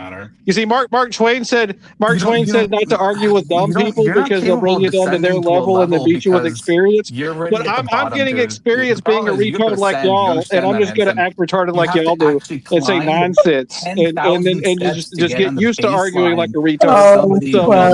So Mark Twain was wrong. I can practice being a retard, and I can get good at it. For you to be that way. I get it, okay, but that's a lot of steps just to be baseline 80 IQ. So if you can just stop pretending to be smart. Like, I understand the stance that you're saying it's murder is a very easy thing to defend, and I feel like when I'm saying that there is like some nuance to the conversation, like I get why the instinct is not. I'm not for you, Alex, but the instinct is to be laughed out of the room because you're saying, well, it's preference, it's this and it's that. I think abortion is one of those things where it's fundamentally like a philosophical issue, but I do think there is also like a medical side to it. So like it's kind of both. But it's like science where it meets like the philosophy side. It's not just preference though. We allow. No, it's not. No, I'm kind of setting up. Hold on. What I'm saying is the state executes people through a legal process. Well, that's not moral either. Speaking all the time. Just because the state, you're appealing to authority again. Have I ever said that I'm pro? No, just because you're pro-choice doesn't mean you have to be. That doesn't make any fucking. You're just appealing to authority again. You're like, oh, the state does it, so they're moral now. Just like you were doing, the doctor does it, so he was moral. Are you against the death penalty, Anson? Are people pro? Are you against the death penalty? Anson? Yeah, I'm very much against the death penalty. I don't trust the state with being able to end people's lives. See, that's consistent. So at least I feel like a lot of conservatives would then also. It's not consistent. That's not consistent at all. Yeah, it's not consistent. You're saying that life is sacred. It's not inconsistent. No, if you're against abortion and you are against the death penalty, then there is something about life that you are saying is that like, is so retarded. That is so retarded. Who got you, Testy? His problem is got you. So that's so retarded. Now you're being retarded. That would be like that would only make sense. That would only make sense if you took like a literal view of the wording of like pro-life, and you say that if you're pro-life, you're just like against killing at all times for any reason. No, the baby is obviously innocent, and the person who's maybe like raped and killed like 5 women is like probably not the same as like a fetus if you think about it. And so it's really not inconsistent to be like pro-death penalty, but to be anti-abortion. Confluence, you need to be etymologically consistent. Yeah, that's an etymological. First of all, it's not even about etymology. It's just what we call the movement is pro-life. You're not going to even trick me with that. It's not even an etymological. I think there's a defensible position within that. Is all I'm saying. There is. I'm not saying Anson is inconsistent. You can be like, I'm just against the taking of human life. All I said was you said there's a fundamental inconsistency if you're pro-life and you're also a pro-death penalty. That's what you said. That's insane. Wait, what, Alex? Okay, Alex, what do you got? Did he say he life, or did he say that he doesn't trust the state to decide? No, you're right. I jumped. When I said let's chief. Okay, so then he's not consistent in the fact that he seems to care about babies and doesn't care about criminals. His particular it's just position, he doesn't trust the state to do it. Yes, he did not substantiate the position that I put forth. I added. I'm pro-life and I'm anti-death penalty. There, I'll say it in a way that you can not wiggle around and not fucking understand what I was saying very plainly, Alex, because you're being retarded. But like the only reason you're anti-death penalty is because. Right. Is it just the state? Like Anson, if you knew, let's say you're in like a small village and there's a guy who like raped 15 children and killed 15 children and you knew he did it, you watched him do it, would you kill him? Well, is the question. If I watched him do it, then I would kill him while defending the children. That's different. That's stopping him in the act. Listen, let's say you were, I don't know. Let's say you knew it happened. Okay. You know it happened, but now he's away from the kids. Would you kill him? It makes you listen to it, right? Yeah, something like that. Some absurd thing like that. So you know he did it, but he's long gone, and you catch him later. Do you think you should kill him? No, you're not defending anyone at this point. No, not unless unless you kill him while you're defending someone else. It's not ethical. But then, Anson, it is weird to say I don't trust the state because that's not really your main reason. I also don't trust the state. I know, but that's incidental. That's but that's not your main. I prefer always telling people not to trust the state. That's always the best policy whenever possible. Okay, fair. You're getting cooked in chat, by the way, Confluence. No, Les Chief is being, as usual, clinically retarded. This is he's assuming that by me saying this that I'm talking about U.S. the way the U.S. uses the death penalty, which is like that's a wild assumption to just assume that's what I'm talking about. See, so yeah, Compton's so pro-life, you'd risk innocent lives because the state gets it right most of the time. If you think about it, that's not what I've said, not what I've talked about. Just a retard adding context where I haven't added it. Right. This is me deflecting, by the way, getting the heat off me. You literally called me the R slur first. Okay, you literally called me this. You did this. You can't get mad when I get loud and call it back. Okay, Les Chief. Okay. Grow a pair of balls so I can rip them the fuck off. Okay, that's my advice to you. Confluence, do you like my profile picture? It's a picture of Israel being exploded. Oh, was that? Oh, yeah. It has been 2 weeks. Is Tel Aviv burning? Hundreds of Jews died, as you said. No, they focused on things that weren't civilians, unlike the Americans and Israelites. So they didn't actually go for Tel Aviv. They went for things like areas where there weren't civilians because they're not war criminals like the United States and Israel. So that's weird. I was wrong. So I assumed that they would. I assumed they would sink to our level, but I was wrong. Yeah, they took out our military base on that island, bro. Yeah, I know. Yeah, that's the same as striking Tel Aviv. You're right. Yeah, I was wrong. I just said it. Confluence. Did you not hear that? I know, but you're saying you're wrong because they're and you're like you're a fucking liberal, Anson. You know what? You're a liberal. It's my turn to call you a fucking liberal. You are a liberal. How the fuck am I a liberal? Just because I don't like war criminals? No, the way you reason, the way you squirm out of things is very like liberal coded. Okay? I told you I was wrong. I admitted that I was wrong. Are you uncomfortable with my admitting I was wrong? No, I'm uncomfortable with you saying I'm wrong because the Iranian government is actually just super moral and they don't want to hit innocent civilians, even though they injured like 70. They injured like 70 Israelites in a strike in like southern Israel, like I don't know, like 2 fucking days ago, and so obviously they don't give a fuck. They just didn't kill anyone. They injured like 70 people in a strike, and I can't remember what the place was, but it was in southern Israel. So obviously they don't care about that. They are hitting civilians. So you're just wrong. So just say you're wrong, but then don't be like, oh, I'm wrong because they would never hit civilians. Okay. No, fuck off. Okay. They learned a lesson after the 70. They're like, oh, we got to be careful how we do this. Oh my gosh, Les Chief, you're actually retarded. You're actually like, and I don't mean that in like a mean way. I mean like you're clinically retarded, right? Like actually, literally retarded. Because no, I'm talking about the death, like as in like the idea that what Alex was, don't laugh at me. Don't laugh. Yeah, I am mad at you because you're literally retarded. Okay, I can be mad at that. Clarify your position because that's still not clear to me. I'm saying there's nothing wrong with if someone has done well. There's nothing. I think it's permissible if in the example that Alex gave, right? I think that's permissible to end that person's life. So I'm not saying about I can control myself. Okay, I can. Yeah, because I'm being with like 5 retards at the same time, and I can't. It's really hard. Okay. Flustered and flirty. I gotta stop reading chat, man. But no, like in the purest sense, just if you know someone has done a crime, I'm just gonna close my eyes so I can't read chat. 100% guilty is what you're saying. It's provable. Yes, 100% guilty, and they know. Let's say they're like it's a case of one of like the many serial killers that are like taunting the parents. Yeah. Like I would say, yeah, there's nothing wrong with that. Now, the separate question is, do we trust? Like, are we going to have like false positives where we execute people where we shouldn't have? That's a different question, right? What I'm saying is, there's no inconsistency in me being pro-life and also like, yeah, if I know some guy has like tortured and like murdered like 15 women, I should be allowed to kill them, and that's like totally fine.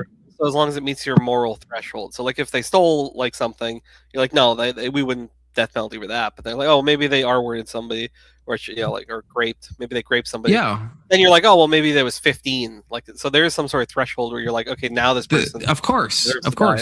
Okay. Of course, yeah. All right. There's nothing inconsistent about that. I don't, in my opinion. A little arbitrary to me. Yeah, that's a paradox of the heat fallacy. That's a paradox of the heat fallacy. Oh, blah, blah, blah. What fallacy? That's the peridium fallacy. The paradox of the No, the paradox of the heap. Like when you have like little grains of sand, and it's like, when does it become a heap, right? It's like that's the thing. It's like what? Yeah, you can ask that, but you can ask that about everything. It doesn't mean just because you can't find like where the line is, it doesn't mean there's no line. Yeah, it's when you feel bad enough about it. And you're like, they're a bad enough person. Now they have to die. It's not but it's not arbitrary though. To say it's arbitrary is to use the like. You're correct. I'll concede that by the strictest definition is not arbitrary. But it is there is some level of subjectivity that is being applied to it based on. Of course, welcome to the world, Testy. Welcome to the world. Welcome to every moral judgment you've ever made. Like even a sperm in a lab, like that's equivalent. There's no subtleties in that or development. No, there is.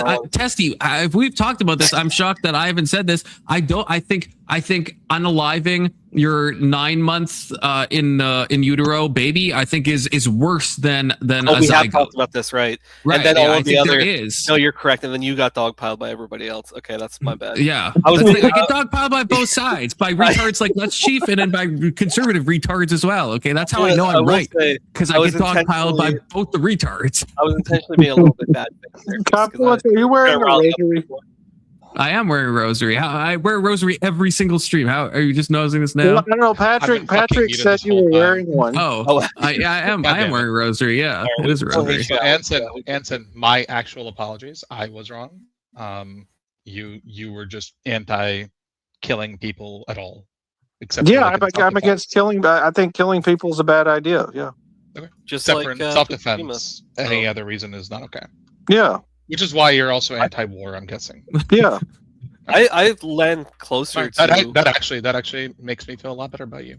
I land closer to where Anson is, except for the abortion thing. I just don't consider it to be murder. So, like, I mean, obviously, like the example Alex gave, and like there it can be, but that's not abortion technically. That's like some sort of assault causing murder or some shit. Yeah, and so the paradox of the heap, Mo. That's okay. Alex. Sorry, go ahead. Alex, that's why I was libertarian for so long, is because I believe that you shouldn't hurt people and take their stuff, and like on a visceral level, like it makes sense, right?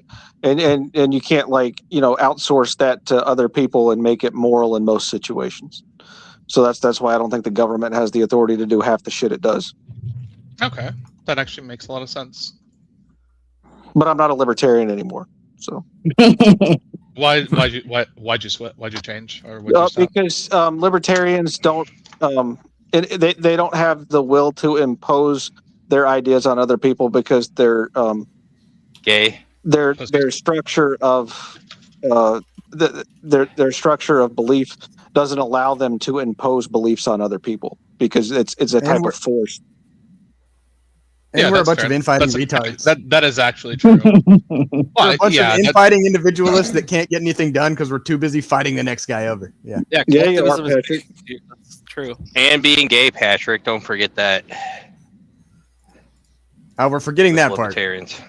Yeah. I mean, they are really good at being gay. That's true.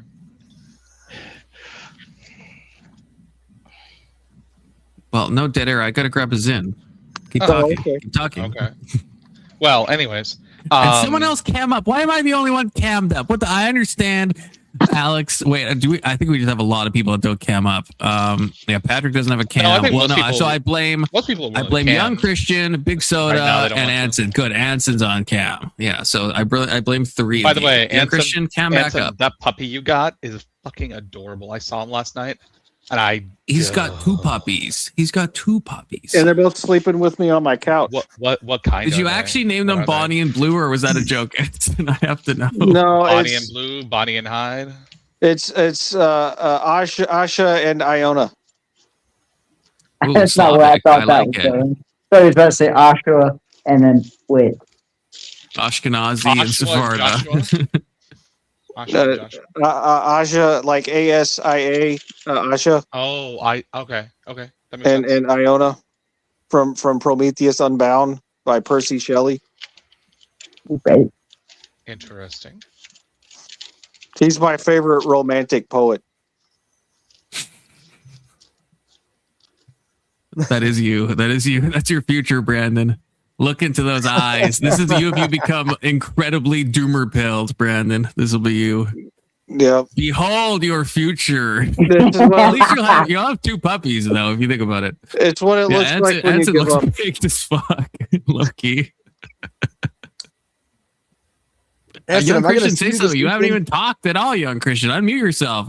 Speak. No. You're the freaking, we're talking about all this stuff. Abortion doesn't make you want to talk about it, young Christian. The death penalty, we're hitting all the classics. What the hell? Nah. Yeah, that puppy is so cute. Have you named them yet? Yeah, Asha and Holy Iona. shit, what? Testy, what Asha we and talked about that for like 3 minutes. Asha and Iona. Oh yeah, those are cool names. They're actually fucking amazing names. Yeah. But they're just really cute dogs. So they're adorable. That's probably part of it. Yeah, they're Labradors. Dude, labs are like. I got them from a no-kill shelter. Nice. Yeah, I've had friends with labs. Like, I know that they're a bit more in training apparently, but like they're like the happiest dogs, dude. They're just like so much love. Oh yeah.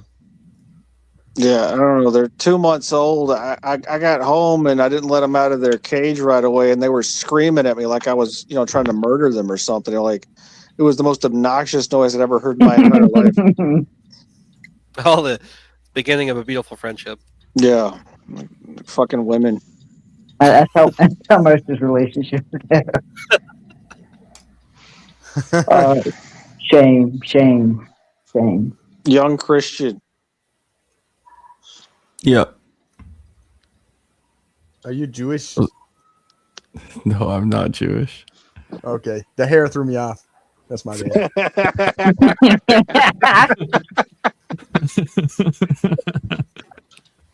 Get wrecked, young Christian. Oy vey. He's more the Zionist side. Yeah, Patrick, it's understandable. He's not exactly like us. He's a Habsy. Oh. I don't know if that's better, but it's something. It's crazy. I'm just gonna let that. Just gonna let that mellow for a bit. We got a brother on the panel. I see. Okay. Yeah, that's it. Yep. You should show some of these atheists and agnostics how intelligent these Christians are. I mean, I enjoy hearing Christians fight, because that's Like, if we're doing dead air, you should play the video conference. Yeah, true. No. Have you played any of the Do you videos? guys see where Confluence says he wants to be a pretty girl? Yeah, that's out of context. I said No, that. it's not. That's Out of context. He wants to be a pretty quote. That never happened. Didn't even set a context. Even TJ on it did technically happen, but it was out of context. Okay, it was actually out of context. We'll play the video, not that video, a different video. Not trying to tell you This how to video. run your stream. In the Just life, saying. no one comes to the Father except through me, and so naturally, that's what I believe, and I'm interested to see what the pagans have to say on this topic. So I also agree with what they have said. Yahweh, I am. That's the one true God. The only way to get to Him is through the Son, and that's why I'm here. I also would agree. I think Christianity's God, Jesus, is the only one that is relational. And I think in my study of a lot of different religions, a lot of other gods or religious figures or beings are there can be a lot of shame or rule-based. That's retarded. And so that's what I'd say. Yes, I think that I believe in that. And there's study the one true religions God hard enough, source. if you think about you can it. call it a lot of different names, but then with how you interact with it is kind of what's different about that. Like there's a analogy I think it was coined by Rumi. He was like a Middle Eastern poet from Afghanistan, based? I think. But basically Rumi goes like- mentioned. Keelan, are you in the chat? I've been trying to convince Keelan to get on the Rumi train, so he becomes a Sufi Islam instead of a Sunni or a Shiite or a Quranist or There's whatever a the bunch of people fuck. in a dark room, and they'll have blindfolds on, and there's an elephant in there. And someone touches the back of the elephant, and they feel the dry, scaly back. They're like, "This is an alligator." He just mentioned Rumi. That's why I brought you up, Keelan. Someone touches the tail of the elephant, and they feel like the little fur at the end. They're like, "Oh, must be a pig." Someone touches the horns of the elephant, the tusks, and like, "Oh, this must be a horned sheep." So I think that's what religion is. You know, we're all just touching different parts of this whole elephant, but because we're humans, we have this blindfold on. But what we're feeling though is still true. It's still part of that whole. I couldn't agree more with what he said. I do believe in one source. I do believe in divinity. I believe the Abrahamic God to be an expression of that divinity, the same way that Brahman can be an expression of that divinity, Noon can be an expression of that divinity. So yes, there is one true source, but we are all expressions of that, and that includes the religions that we follow as well, that they are expressions. And now it's time to bring up one disagree. I disagree with it just because, one, I don't put my individual faith into one God or one deity or anything of that nature. I look at essentially like the history of every religion that is not monotheistic but polytheistic and has multiple different deities and multiple different gods for multiple different purposes. Like especially one of the most common would be like the Greeks and the Romans. They had multiple different gods and goddesses per different requests and aspects of life. And to me, that makes so much more sense because it's hard for me to fathom that one. This is irrelevant, but are they sitting in different chair positions? This girl was like, that one bitch got up. That she was like, "Hey, I'm important. I got to get up in the middle of this." No, she disagrees with the prompt. All the other people agree with the prompt in separate ways. Oh, they're doing that thing. Totally, I didn't even fucking realize that. Okay. Yeah. Okay. They started it yesterday. We just kind of came back right at the start of it. And now she's explaining why she thinks there's not just one God, I guess, or against the prompt. And I will say, I agree with her. Wait, she are there can believe in pagans her on random forest demons, guys, or whatever. But I'm are saying, there pagans on the? But all the Christians are still on the same side, aren't they? No, it's not the side. They're just. I think they're just setting to the, like. Oh, maybe. Maybe you're right. No, the prompt for this was there's one true God, and so she disagrees with that. Except for her, yeah. I know, but aren't all the pagans on the same side still? Am I crazy? Yeah, but they believe there's one true God.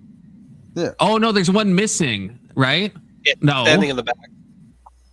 She was the one that was missing. Yeah, she moved to the end. Okay, so everyone else thinks there's one true God. She does. And they shuffled the seat too because they moved the one that looks like a guy one seat to the left.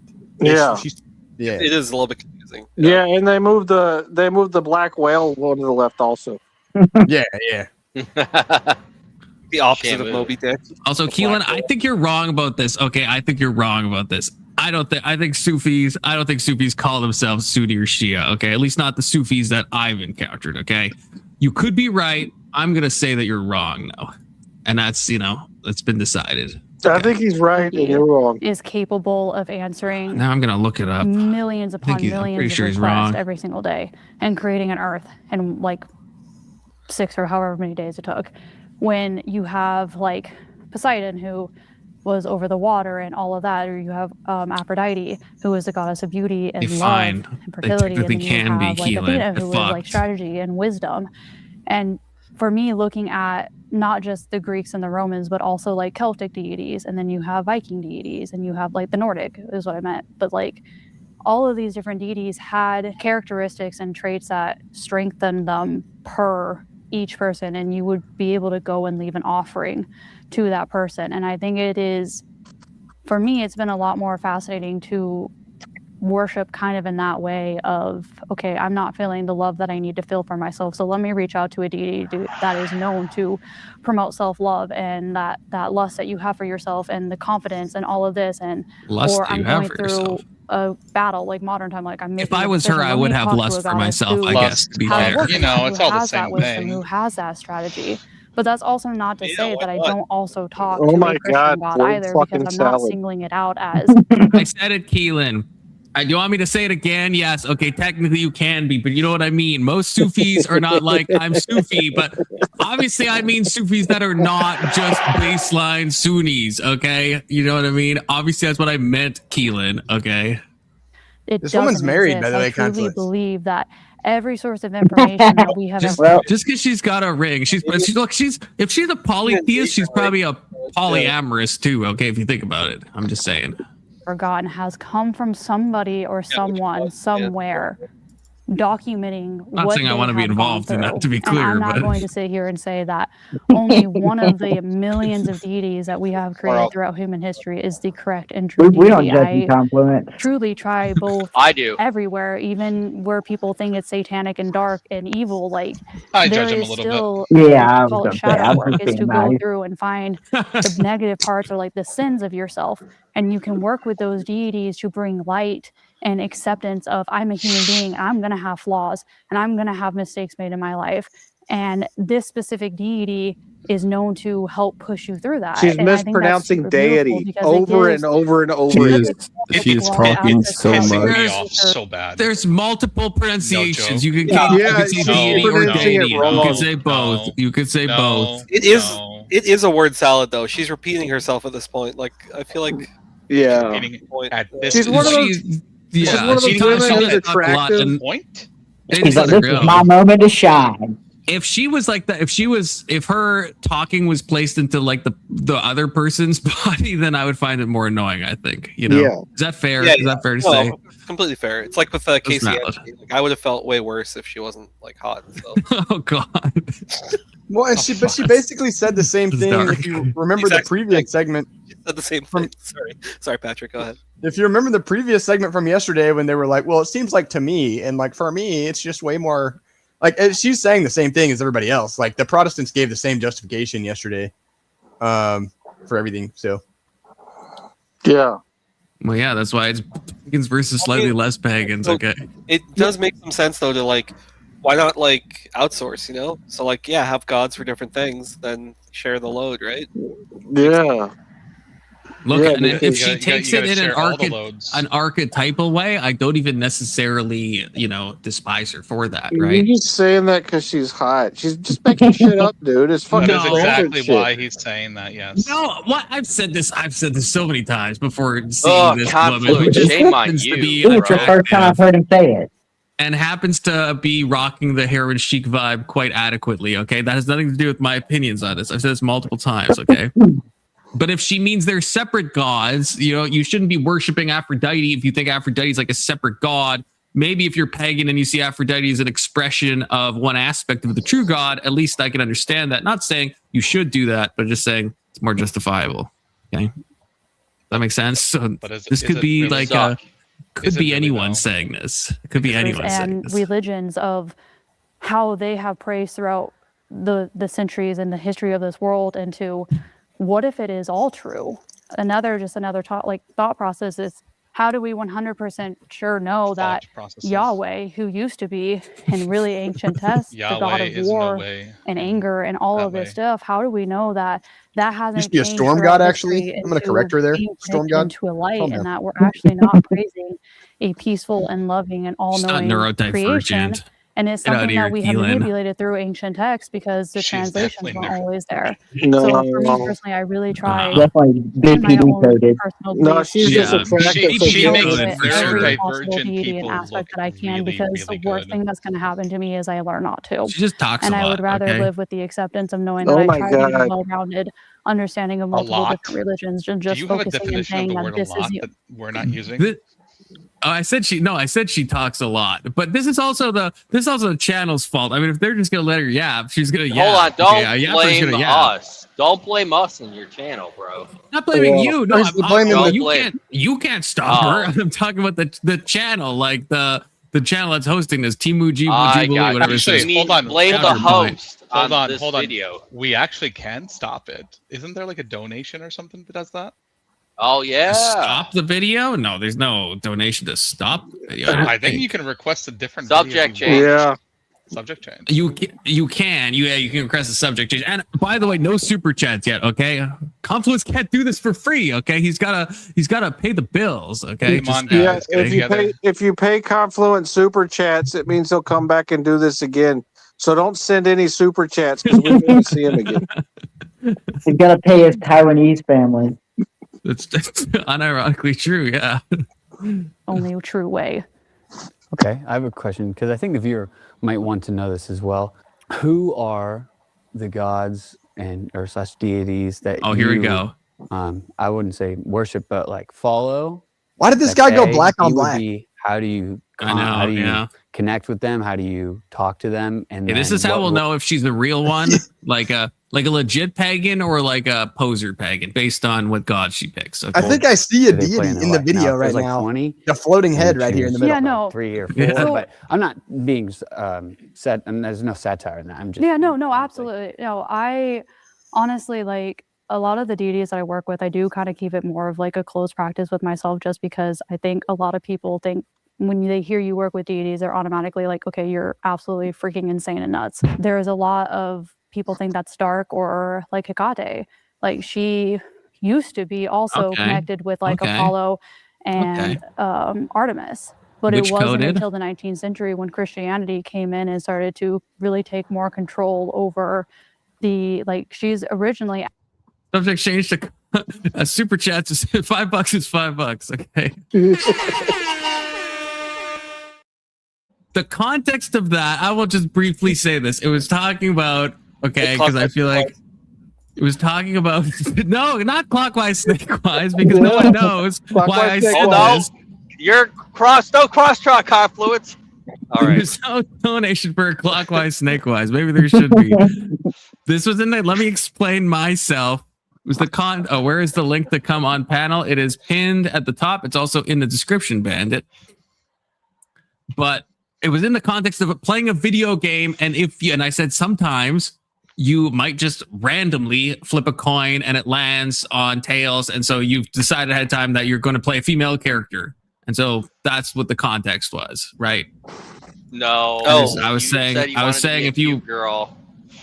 No, I don't think I said that specifically. I don't think I said that, Yes, those you did. exact I got words. the video, and I'm the one who Are you saying that, in video spread games, that all you over don't- the internet. You would rather pick like the cute anime girl rather than the male character? I'm saying if that ends up happening, that's not. There's nothing strange about that. No, he said he would rather be. I mean, if he didn't say it really, really gay-like, it wouldn't have been a big deal. But he said it super gay. I don't think I said that gay. Where I don't even know what Super video that was gay. in. I can't remember if that was the Hollow Knight stream. Oh, Or... don't worry. I posted the video in his clip it section. Yeah, I saw it. I saw it today. Oh, yeah, oh, yeah, okay. Yeah, this is. So you I'll should play pull but it up and review it. I'll pull it up, but just know this is like extremely like cut in a bad way. In a That's extremely not out have of been cut context yet. way. It has not been cut in a It has bad been way. cut. It has It's been been. cut in the best way. Just the tip. Only in the best way. Just the tip. I mean, it's the only kind of tip you need, right? That's right. K2, why don't you just clip things normally? Why do you always like download them and then I post screen and download? recorded. That makes it like so.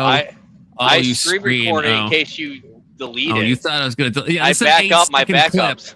So I everyone back up know my this is backups. like this is really out of context. It's 8 seconds. There's like so much missing from this. Okay, just so everyone knows that. I'm playing Elden.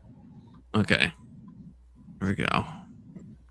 I'm a man all the time, and if I'm playing Elden Ring, I kind of want to be like a cute little, girl that's like fighting the shit.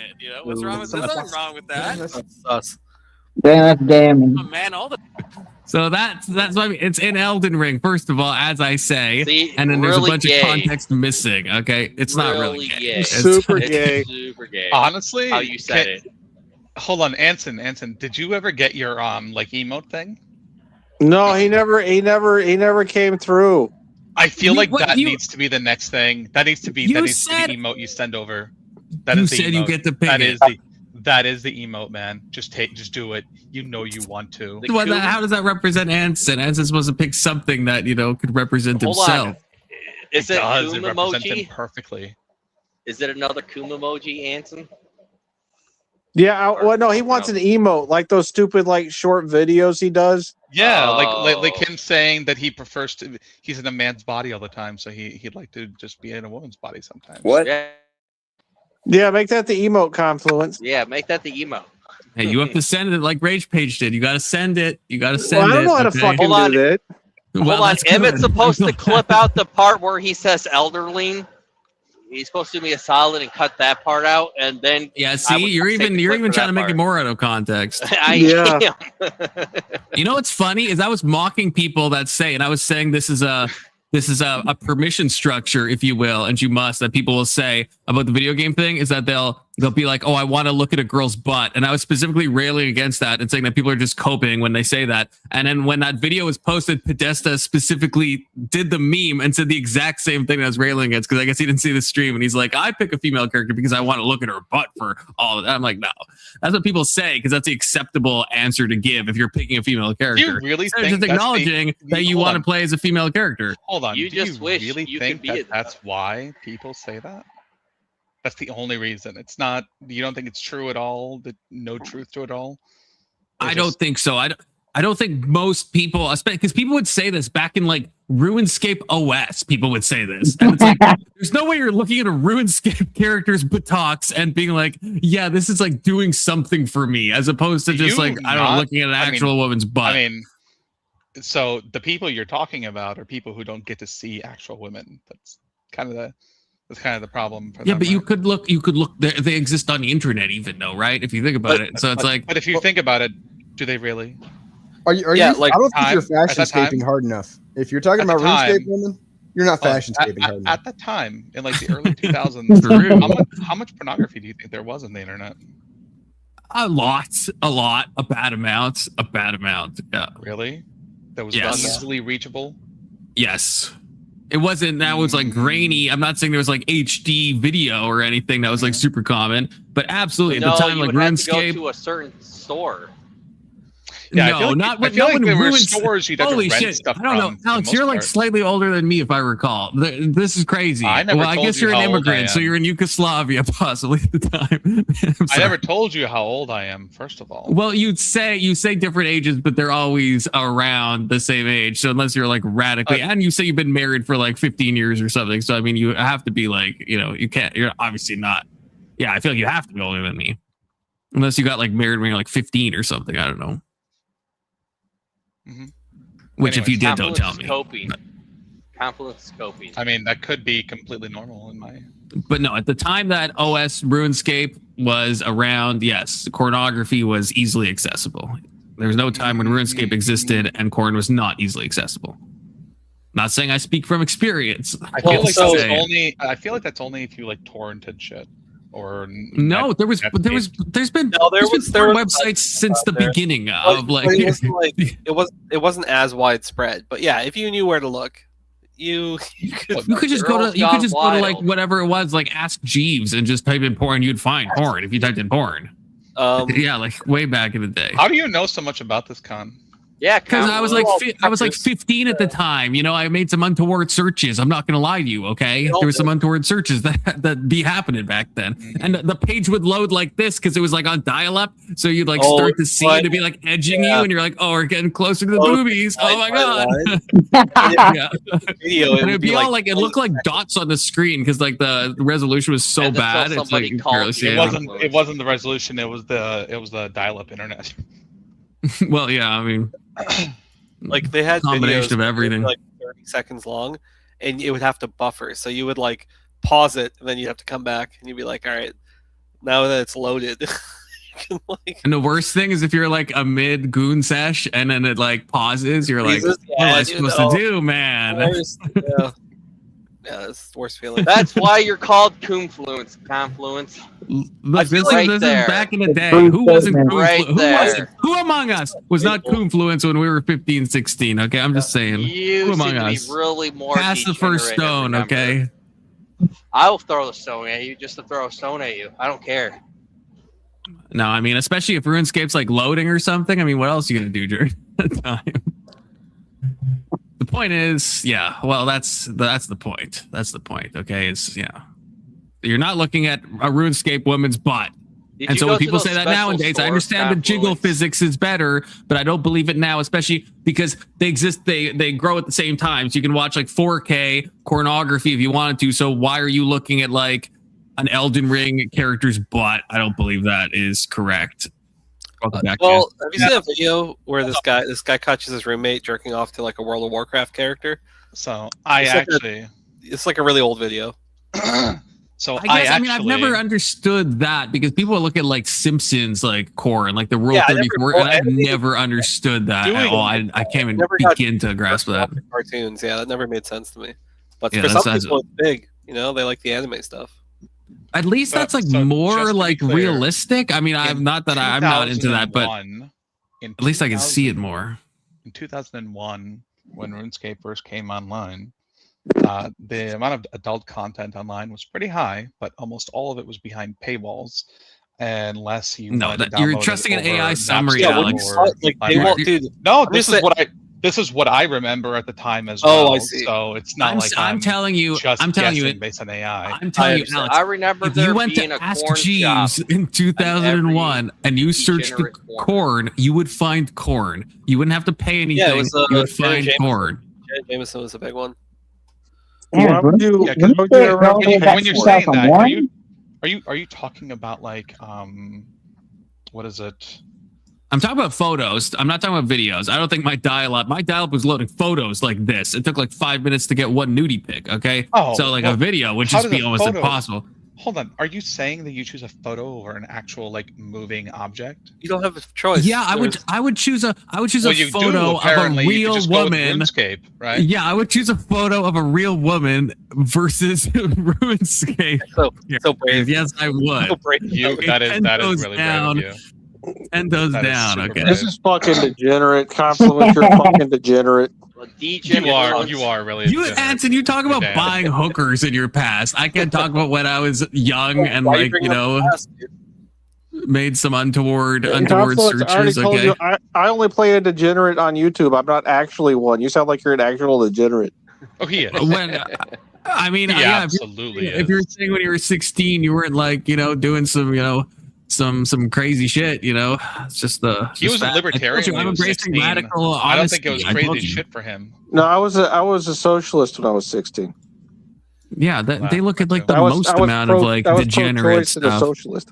Yeah, so you're probably like looking at like the most despicable stuff on the World Wide Web at the time. Yeah, actually, I'm old enough to remember like you could look up anything on the internet back in the 90s. Like it wasn't there weren't any restrictions. Those like Taliban beheading videos that your friends would send you. Yeah, exactly, right. Or like I remember looking up like Russian. There was this one thing called Russian Necro World. It was really awesome. It was like hangings. Like you could like see images of people being hung with piano string. Like piano wire. It was like wild stuff. That's untoward. Yeah, I don't think that's good to necessarily look at. Soviet executions. I'm kind of glad the internet has gotten better personally. Okay. I'm not so sure it has. Yeah, I think it's gotten worse. It's all gone to the dark I'd say there's more out there that's fucked up, but it's like harder to access because there weren't even age gates back in the day, right? They didn't even think about that. You don't stumble upon that stuff accidentally. Whereas when I was young, you would just like find that stuff randomly. I mean, I don't have any like social media. I've heard if you're on like Instagram, you can find that stuff accidentally. But like, I don't just like when I'm browsing normal places that I go, I'm not just like stumbling upon this like crazy shit, But back in the day, you would just like, you just click the wrong thing or you search the wrong thing. You're just like, oh my God, or your buddies like because like they have all those shock websites like like all the 2 girls 1 cup type shit. Your friends would send you these shock websites where it would just be the most horrific thing, and the video would load in like 2 seconds. Yeah. That's how we. But hey, we turned out fine. I'm Melissa's favorite video. Totally fine. 2 girls 1 cup. Yeah, the Mr. Hands video rage page. I've never seen that. Thankfully. I've seen that. Hold on, how do we turn out? Say that again, testing. Well, we're all clearly very well adjusted. Clearly. That's how I would describe every single one of us as well adjusted. Yeah, I'm normal. Y'all are all fucked. We are super well adjusted. I mean, a ragtag group of well adjusted people. I don't think we could be better if we tried. Yeah. Speaks for itself. Yeah. It absolutely does. I'm adjusting right now. Back to the video while Confluence grabs us in and misses those halcyon days of /B, actually from which is always a mistake back in the day. Probably a mistake now too. And made another interpretation of her, and then the Christians came in, and that became to kind of jumble up, and now she's known as like the goddess of magic and darkness. And it's getting to those underlying truths of, just because in a pagan sense or a witchcraft sense or a satanic sense, darkness doesn't always mean evil and harmful. Darkness, a lot of the times, and it's not saying that that isn't true and that that does not exist, because it does. Like, there is darkness in this world. We can all agree on that. But I think a lot of what people, especially like with me and my pagan beliefs and the deities that I worship, they are known as darker, but it's because I have a lot of darkness and shadows in me that I need to work through to become enlightened, to become this better version of myself, just as all of us do. And you call it repenting your sins. Story, I call bro. it looking inside and finding what is wrong with me and then becoming better from it, and learning that here are these deities who are known as dark, who used to be known as light. And because they were not agreed with, they got pushed into it. And then what was your second one? So just how do you connect with them? Like, Honestly, nature. I find a lot of peace in nature. I go out, I talk to trees, and I know that sounds insane. I talk to the air. I will touch, putting my, like, for me, like water. That I'm doesn't very never into sound I had a water. great I get a conversation lot of with the energy from trees. water, and I do think there is a lot of scientific backing from that, because it's cleansing. It cleanses your energy, it cleanses your aura, and it gets you into a straight mind. And I just, It it's cleanses just like your prayer. aura, I talk guys. to the air. I'm It talking to does. whatever. She's talking about elemental magic. There's nothing wrong with that. There's nothing wrong with that. Talking The to sylphs, the fucking air, Ungeons, y'all. the gnomes. Talking Come on. to the air. Oh, You can no, talk man. to the air, okay? I There's bet nothing you wrong talk with to talking the to the Keebler air. elves too, Confluence. No, talk to the but Keebler also, elves, too. also, I will say it's a bit sketchy, because like if she's talking about Hecate and all this stuff, it's like, what then? Why is she now talking about the air? You know, it makes me think she doesn't really do any rituals toward Hecate. Okay, because nature, it's an easy thing to just sound more spiritual, to be like, you know, I basically what probably Testy would just call, hey, I went on a walk. And this bitch is being like, yeah, I'm like talking to the trees and stuff. And it's like, is the experience different, or is it the same as just adding spiritual language to it? A mishmash of a whole bunch of stuff. What is That's the thing, because it's like there is designated practices that she could be doing, and it's like, why is she talking about just, yeah, this is what I worry about, but I don't, you know, maybe This is not. what She you're does worried sound about. lonely. Well, that's good to know. Good to know. No, she's too dumb to be spiritual. This specifically, she does sound lonely, which is why I can fix her. Okay, and I actually can this time, for real. I don't believe that. That's what Deity you I said want, about and I don't even Maryland. have to say it out loud. And I think that's where I have found a lot of my freedom in this. Maryland doesn't need practice that I fixing. do, Maryland's is that perfect if you think about it. There's not a That's not what set you said the prayer first that I time. have to say. There's not a set time frame that I have to do. I don't have to have this immaculate altar like some of like witches and pagans. Like, it's just Oh, see, lazy. coming to them as I am, as who I am, in whatever form I am, and asking for guidance just like you do in prayer.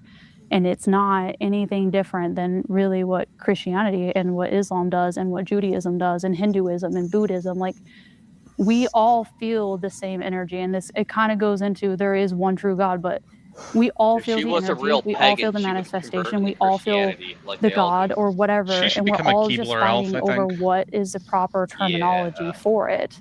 And so for me, it's, I'm Based not going on to my sit there and marriage say with that you, only you one take it. deity is going to be responsible for everything. Maybe that's why I'm so happened on this attracted to her. Okay, I can who sense are the the ones that you guys Jewishness inside her. Well, and I'll say when this I is pray, why the Orthodox every Church morning doesn't I go go to based on divinity. like personal feelings or miraculous things that happen or whatever, like based on subjective experiences, is because she can be like, oh, the things that I'm feeling are the same things you're feeling, and blah blah blah. As far as like individual manifestations, That is actually true. Yeah. I can understand that. that's why we don't do Yeah, that. but the problem is though that then it makes an easy way to just dismiss other people's spiritual experiences that could be legit, because then if you're Orthodox, you can just be like, well, I don't, yeah, that's not true because you're not. Well, like no, I don't say it's not true. Like, hey, bro, if you had the experience, then you had it. Sorry, Alex. But if you had the experience, Gonna you had make fun of him. That's all. It's okay. But I can't use that. I can't use your experience as a proof for me. You know what I'm saying? Right, Like, but I wouldn't do that as a filthy Protestant and an esotericist. I wouldn't either. When this girl's saying she speaks to the trees, I'm like, she might be getting some legitimate like thing out of that. Like she might. I maybe everyone would disagree with me. I think she might be actually getting something out of that. But I'm not gonna like, if she says the trees told me this, fun fact about God. I'm not going to incorporate that into my like worldview or anything. I'm kind of just like, you had this. Why not? In the pagan community and stuff, they call it like personal. What do they call it? Unverifiable personal gnosis, or UPG. And in the Protestant world, it's called that. private personal interpretation. Right, True, exactly, and true. it's like, yeah, I'm not even saying those things are different, but even the true pagans, like the real like occult people, they would see those things and they would be like, yeah, that's a cool story and it could be beneficial to you, but it's unverified. That's why it's unverified personal gnosis. It's unverifiable and it's personal to you, and yeah, you think you're achieving some type of gnosis. It's cool to you. It's a cool experience. But it's like you can't really give that to somebody else and expect them to take it seriously. So even if you're like a good pagan, you would acknowledge that it's like not. So I don't know if that's like a super differentiating point, I guess. Why can't good Christians acknowledge that? Well, I mean, Patrick is acknowledging that, I guess, because I don't know if he would acknowledge the same thing about what she's saying, but he's saying that about spiritual experiences in general. That he's not saying it's false. What are you saying? I'm saying, yeah, it can be a proof for you. It's not a proof for me, though. Like I can't. Right. It needs to be something that we can all prove. It shouldn't become like dogma or anything like that. Right, but I'm just saying even with like actual like well thought out pagans, they would agree with you. Like they wouldn't pick somebody else's, you know. That's why they have a literal term for this in the occult, right? That I was talking about, right? Let me state it more boldly. Is that basically we would say a lot of times if you're having spiritual experiences, you're experiencing prelest, which is spiritual delusion. And so we typically, and I'll even say there's lives of the saints that this happens in that we teach often so that people don't think, oh man, I was praying one day and I like saw some light and I think I was having a spiritual experience. Like the deacon or priest is going to be like, you might want to, you know what I'm saying? Like, calm down. Like that might not see, be. and what do you mean by that? People, like when people see aliens. That sounds like you. Right, but seeing aliens and seeing light is like that doesn't. I feel like that's a different thing, right? Like if you're just like experience something doesn't mean it's real confluence. And the demons will do that to you too. Well, the demons will give you experiences too. Sure, but it sounds like you're saying like two things at once, Patrick. It sounds like you're saying, well, we wouldn't say these spiritual experiences are false. I can't get anything from that. We can't verify that. But then you're saying, well, the priest will say if someone's praying and sees light, they'll be like, hey, no. Well, I'm not trying to say things. I was like I said, I went from speaking in, I guess, one manner to speaking in another, which was, we would basically say, you probably should avoid trying to have spiritual experiences. Would be our guidance typically.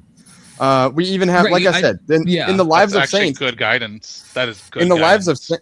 lives of saints, we talk about this a lot. Like Saint Nikitas of the Kiev Caves did this, where he essentially went and became a hermit against his abbot's. He didn't get his blessing from his abbot to do that.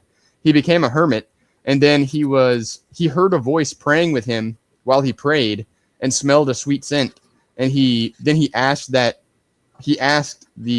felt like there was something there with him. He asked it to reveal himself to him, and it said that it didn't want to reveal itself to him, lest he be deceived. He said because he was taught well from his abbot, so he wouldn't be deceived. An angel appeared and told him to stop praying and engage himself with reading, and the angel would pray for him. And so he began just engaging in reading all the time that he would begin praying, and he would see the angel praying for him. Oh man, that was a demon, and he literally forgot how to read by the time that the brothers came to him from the monastery, and then got him back out of it. Like angels don't like reading. No, it was a demon that was disguised. But I want to say though that even again, like this isn't as unique, and I'm not saying you're saying it's unique, but it's not as unique as I think a lot of people think. Like this is even in like the occult traditions and stuff, like things like the Golden Dawn, if you've ever heard of that, like late 18th century and early 19th century, like they have like a bunch of foundational documents, that talk about like that there will be spirits that deceive you, and there's like ceremonial ways to test them and stuff. So even people, it's not like the occult and esoteric people are just like fully, like these people probably are the type, I'm not gonna lie, that are just gonna like fully embrace every experience they have. But even in that circle, if you take it seriously, there is like, that's something that's talked about all the time, is like figuring out what is this being, not just accepting every being, as being like, oh, this is automatically like God. Like there's even something called like the dweller on the threshold, right? That's like a initial thing that you have that you have to like overcome. And a lot of these, and there's like infinite examples of this, I think. So I don't think this is like unique, I guess, to just like Christianity. I think like any sincere path where you're like going to be open to like spiritual experiences, you have to also acknowledge that you could be like tricked either by your own mind or by some like external spirit. Yeah, I think that it pretty much always requires discernment. I guess at the very least, that wisdom hopefully is with everybody, is that you need to have spiritual discernment. Hopefully. Yeah. But I think that the reason we push that, especially here, like in my jurisdiction, I suppose, is because like in the South, like a lot of local people that would call themselves Christians rely on spiritual experiences. Like, you know, they'll say they speak in tongues and they give prophecy and all these things. I know you say that too, so I'm not specifically targeting you. So you know Sometimes. that. Sometimes. But like they'll say those kind of things, and we're like, Only yeah, when it no, really that's feels like pre-list. So I think the main difference is like, yeah, I guess like we would at the bare minimum, we could acknowledge that spiritual discernment's important. And I'm sure you would say, and I would even say it sometimes, that like, yeah, you could still be trying to spiritually discern, but you could be failing at it, which is probably how you would see like a lot of the pagan stuff, where it's like, even if you're trying to spiritually discern, well, your compass is off. So you're trying to do this, but you're just contacting like different demons or higher demons or like more deceptive demons. And so you're like eliminating the first order of demons and you're just contacting the more like, you know, well disguised demons. I don't know how I would interpret that. I would just say, don't look for spiritual experiences, and that's probably the safest thing to do. Right. Like, I mean, I think I agree if we're saying the same thing. Like, I don't think you shouldn't chase after the experience for the experience itself. But I think it's totally fine to be like seeking God, and that's to know God is to experience God, and so it will be a spiritual experience. But if you're dichotomizing the divine from the spiritual experience, then that's some type of like weird like fetish, not in a sexual sense, but in like the OG sense of the word. You're fetishizing it.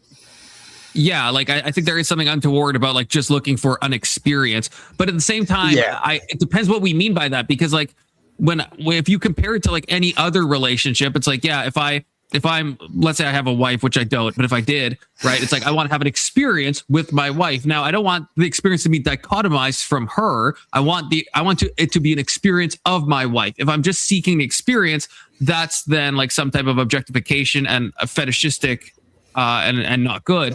But you can't really have relationships without having experience of the other, right? And I think that applies vertically with God as well as horizontally with each other.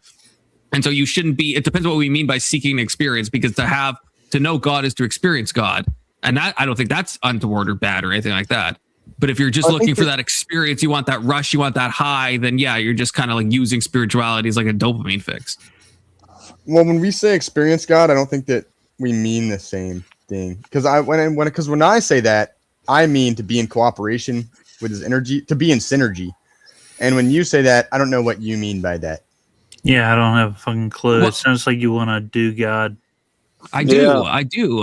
But no, I mean, like, that's really gay. I know what you mean. Dude, I know what you mean. Really gay. Con, you know, words have meaning, right?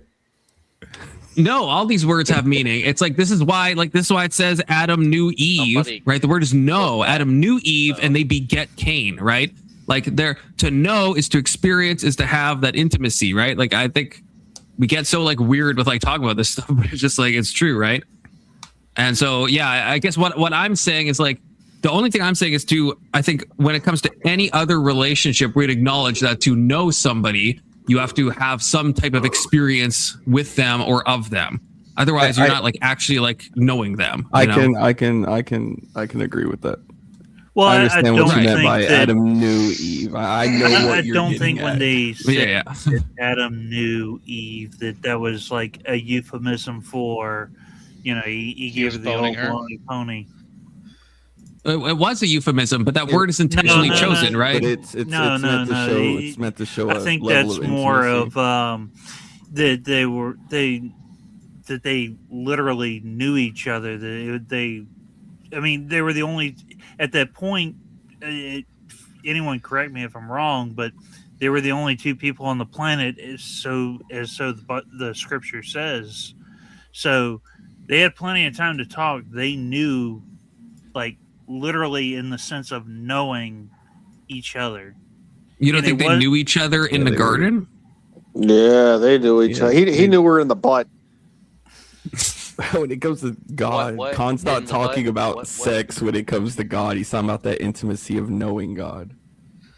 Yes. I don't know. I mean that's what the sexual union is like, is a metaphor. Like that's the whole thing, right? Like if you have sex with your spouse, that is like that's a metaphor for like our relationship with God, right? It is. That's why Desiree Noel will say weird things about like I had this experience, and she'll make it overtly sexual, which is weird, but it's coming from like a sincere place. There is like a fundamental core of that is like legitimate, but then it like gets a little strange when she talks about it. But it's coming from a sincere place. The problem is you're making it overtly sexual, where it's like, all right, you should know your spouse before y'all, do the deed. But in the use of the word to know is not like the sex is not having sex. In the Hebrew it is euphemistically having sex like that. It's used. You gotta be able to separate the intimacy from the sex. Like you gotta be able to when we're talking about God. I'm just talking about like pure linguistics at that point. Like that's in What like about in. he knew you before you were in your womb? Yeah, he intimately knew. Yeah, but you. that's yeah. Right. But was he That's enjoying not- your? that's not- No. Wait, hold up. Hold up. Wait, hold up. Hold up. He's a pedophile with that logic. Hold up. No, hold up. That's an incorrect analysis of how language works. Like when you guys said like if you do somebody, that has a euphemistic meaning of something. But the word do, if I'm saying I'm doing my chores, I'm not fucking my chores, right? A euphemism does not mean that word is always used. But when that's not how euphemisms work, right? But Like, when you were they using can no, work that you way, were but- implying that you were using it in a euphemistic manner. No, but Bandit, what I'm saying is the word no in Hebrew can have a euphemistic meaning. It doesn't mean the word no is always sexual. It can mean it's an it intimate can have a euphemistic relationship. meaning. It can, but you're implying that because it can, that it is. It is in that verse, yes. Hold on.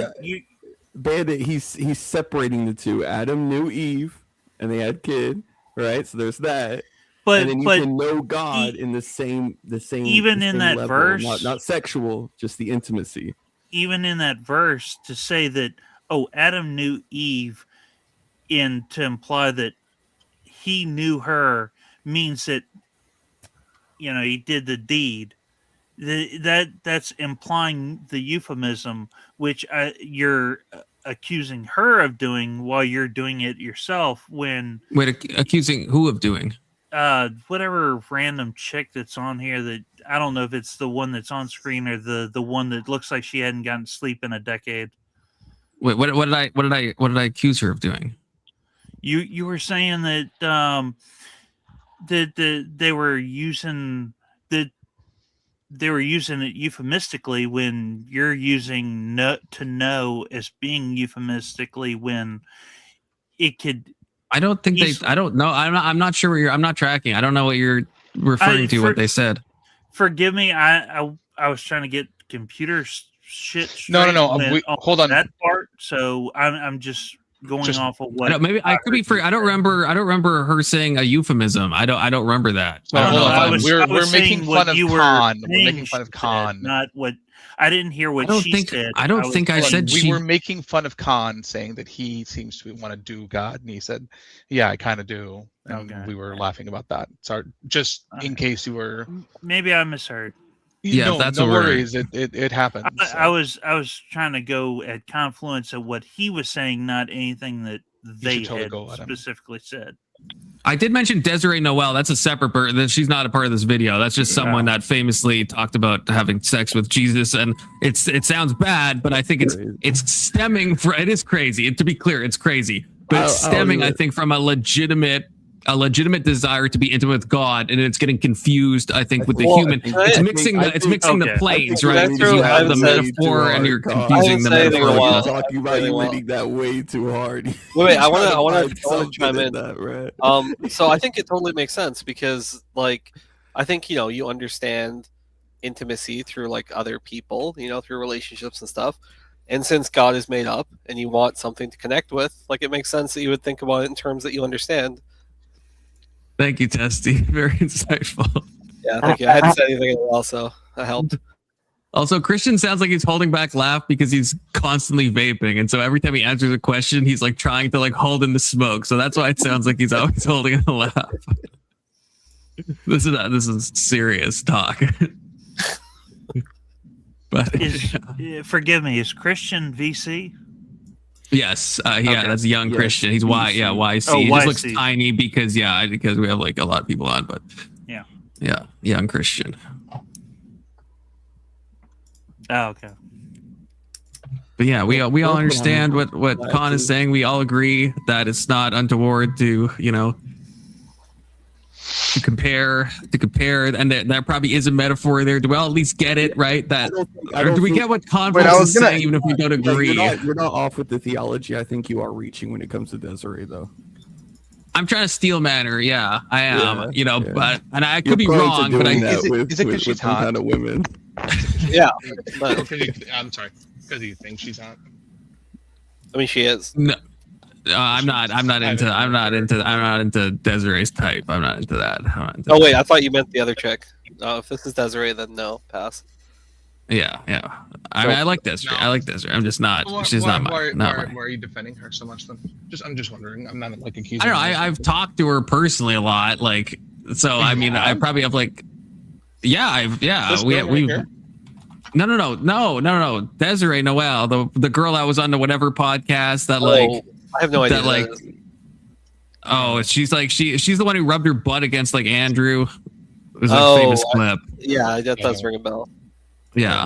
So that and she wrote a book that I currently own because I did an interview with her. So I bought her book and it's great. It's fucking crazy. And in it, she talks about having like this spiritual vision where she's riding Jesus like in a spiritual way. It was really and I'm saying it like a unicorn, and it is degenerate, but it's not as degenerate. I think as people like it is degenerate, but I think it's just but I think it's a confusion. I think what's happening is that she's desiring intimacy with God, but then the sexual parts are getting like mixed with the like. So like I said, she's confusing the planes in the same way that I think Marilyn does. I think I always say this about Marilyn, that a lot of what Marilyn says is true on a spiritual level, but becomes like really false when you and this is a mistake I think a lot of spiritual people make. They'll put it on the wrong plane. So Marilyn, like when she talks about like the everything being like uncreated and existing on a spiritual or on like an infinite plane, you'll hear her say this all the time, right? That the earth has no beginning and no end and stuff. It's like she's right on a spiritual level, but like when you bring that into the physical world, then she starts thinking that the world is uncreated and that everything's made of magnets and all this stuff. And it's just like scientifically wrong, but like from a spiritual point of view, there's like a steel man there. She's coming to like a true thing. And that's why she feels so strongly that it's true, because it is true, but she's applying it on the wrong fucking level. This is what I think.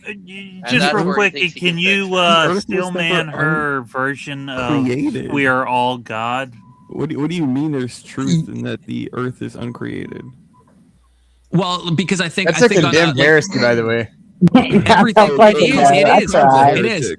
But everything, like again, everything. If you take what Marilyn says and you move it up a level, it becomes a lot more true. Like the magnets thing. What she sees is that there's like polarities, right? There's like positive and negative charge, and this is obviously very true. I think in a spiritual level that there is a lot of polarities that exist. And I mean, maybe someone like Patrick is going to disagree with what I mean by spiritual level, but I mean at least on like an archetypal level or something, right? There's some level where this is true, that there is polarities like the masculine, feminine, the sun and the moon, right? The light and darkness. There is a part of polarity that exists on some level, whatever level you want to call that. But then she'll take that into the base level of like physicality and say everything's magnets, and that's not true. I mean, so she has a true thought about the polarities. That in a long time, though. Are you gonna? Oh, she said that pretty. Yeah, she said that quite recently. Yeah. Are you gonna tell her that, Con? Are you gonna tell her she's wrong? Oh, I've said this all the time. I say this all the time. I say, Marilyn, if you just told her that every listen to me about the planes, I always say this, and then she says, "No, I'm casting spells." And it's the same. Yeah, it's the same with a lot of stuff, right? So the physical Earth, to say it's uncreated is silly. The spiritual world, whatever we call that, yeah, probably uncreated, because that's like probably God if you think about it. But if you apply that to the physical sciences, then it's like, well, she's probably wrong now. But the reason she thinks it's so true and why she can't get away from it is because she is correctly analyzing something that's true, but she's putting it on the wrong level. Well, the problem is when you tell her to listen to you when you're talking about the planes, she gets confused with contrails and the putting the chemicals in the air. Yes, chemtrails. Yeah, chemtrails. Making all the frogs gay. But Keelan, this is my point. I know she's not talking specifically about spirituality. She does believe, but that's my critique. She's confusing the planes. So that's my whole point. She is talking about the physical. She's wrong about that. She's right if she just shifted things to like up one level and took all of the thoughts that she strongly believes on the physical and then moved it up. Then she would be like at least shockingly correct about a lot of things. And so that's I think that's Marilyn's like main problem in my opinion. So can you steelman her position about we're all God? She's God. You're God. I'm God. No, he's gonna get it wrong, Bandit. Yeah, I personally do think that's.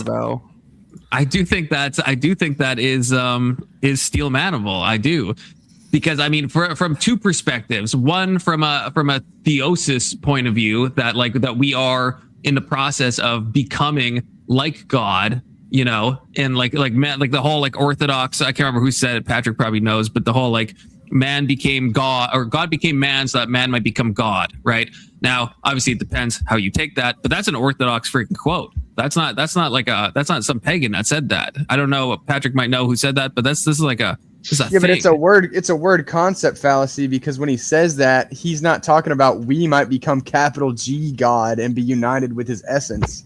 It's a lowercase g God.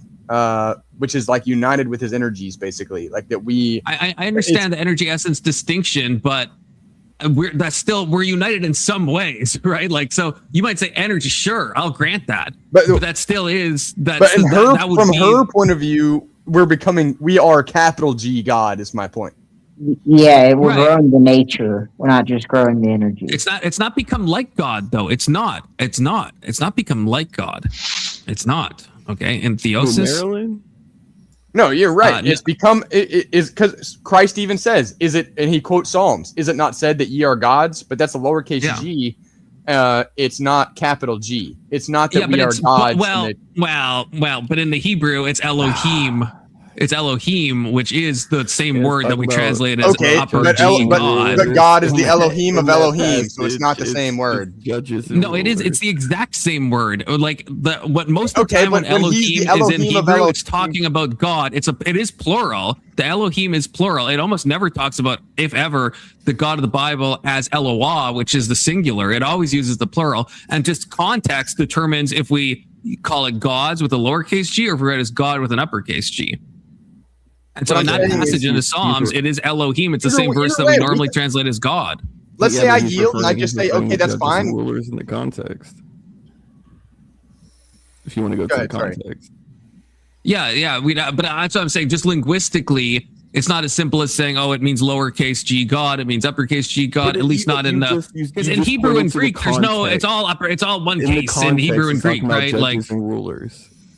Even if I can even yield and say. He's the Elohim of Elohim, though. So we can be Elohim, but he's the Elohim of Elohim. So it doesn't matter.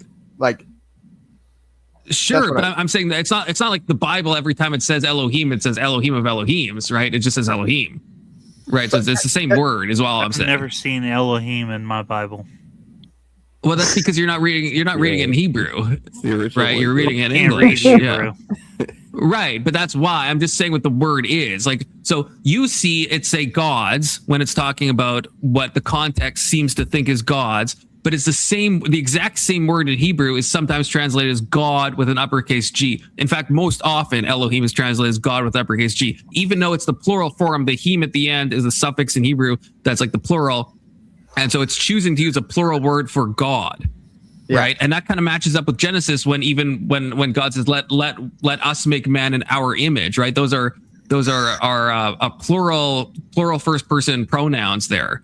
And so Christians see that as like a callback or a call forward, I guess, to like the Trinity. Right. Some people think that he's talking to a choir of angels or whatever. But at the end of the day, you would disagree with Marilyn that we're not capital G. Well, the other steel man is the kind of like the panentheism part, where it's like, if God is so thoroughly permeating all of reality, then in some ways it's like, well, I don't know. I mean, that's the more heretical side. I think there's a steel man there, but I will admit that's the more heretical side. Kind of the Alan Watts coded thing that we're all like expressions of God. You agree with Marilyn that we're capital G. It just depends how she means it, right? Like the way she talks about how we are God. Well, I know, right? So when she said, that's what I mean. Just the statement, I'd want to unpack it, and some of the stuff she says, I agree. But when she's like, "We're perfect, we have no sin, we're not going to die and stuff," then I'm like, well, I don't know about that. I think she's right. Again, the death thing. Again, why, this explains all of Marilyn, if you guys think about it, okay? Because even the death thing, right? We're not going to die. She is right. We're not going to die, but we are going to physically die. And Marilyn, again, everything Marilyn says, you just move it up one level, it makes sense. You just put it on the physical world, doesn't make sense. Do I agree what? That we're capital G. It depends what you mean. I think we emanated from God, and I think we're coming back to God, and I think we always maintain a distinction, and so we could call that the energy essence distinction of the Orthodox do. I don't really know how to describe it. I don't know how to put it into words, but I think that there is an aspect where it's not like we just get absorbed, I think, and we just like lose our identity, but there is a union that takes place, like with the whole, the two shall become one flesh, and in the Bible, right, we have the Christ and the church, and that's seen as a marriage. Well, so those two become one flesh, but we don't lose our individuality. Are we God? That's what I mean. It depends what you mean when you're asking that, right? I don't want to pull a Jordan Peterson, but the creator of the universe. It depends on what you mean the by creator God. of the universe. Are we him? I think we emanated from God, and we're returning to God. And so it's like asking if you and your wife are really hard. I feel like you're asking. You were like dodging. I don't know if not it's dodging. I think you keep asking the exact same question. Are we the creator? Dodging. I don't know. I think he's trying to answer. I just don't think. I am trying. It's like if we're talking about the two become one flesh, and I said, Christian, are you your wife? On one sense, no, but on one sense, I mean, you are having a spiritual union. You are becoming one on some level. You are you are not the exact same as your wife. You still maintain your autonomy, your individuality, but in some ways a union has been formed. So it gets a little. So if someone just asked me in the context of that, I couldn't just say like yes or no. Like it just what do you mean? In the way that we have no individuality, I would say no. In the way that there's union, I would say yes. Right. So it's really hard to just give like a yes or no to that. I'm not trying to dodge. I changed my position. You're definitely Dodge master. Well, and I'll say that Marilyn actually holds to like all the heresies that Origen was condemned of. If you guys know who Origen is, who's a patristic writer, he's actually a fantastic patristic writer, and I actually encourage everybody to read Origen because he wrote like he's a fantastic theologian, and he probably has like more writings than basically anybody in church history that I can think of off the top of my head. He's great, but also he was condemned at the Fifth Ecumenical Council because he believed in three things that are condemned heresies, which is the pre-existence of matter, which she believes in, the pre-existence of souls, which she believes in, and universal salvation even of the demons, which he believed in. Two of those three are based, and I'm not going to say which ones. Two of those three are based and probably true, Loki. No, you got to say it now. Origin, like with an E instead of like this. I think it's how it's spelled. Origin. Yeah, Origin with an EN at the end. Yeah, it looks funny. So I think that's right though. Yeah. Outside of residing with God in that union, being with God in heaven. We are more. You would say more than that.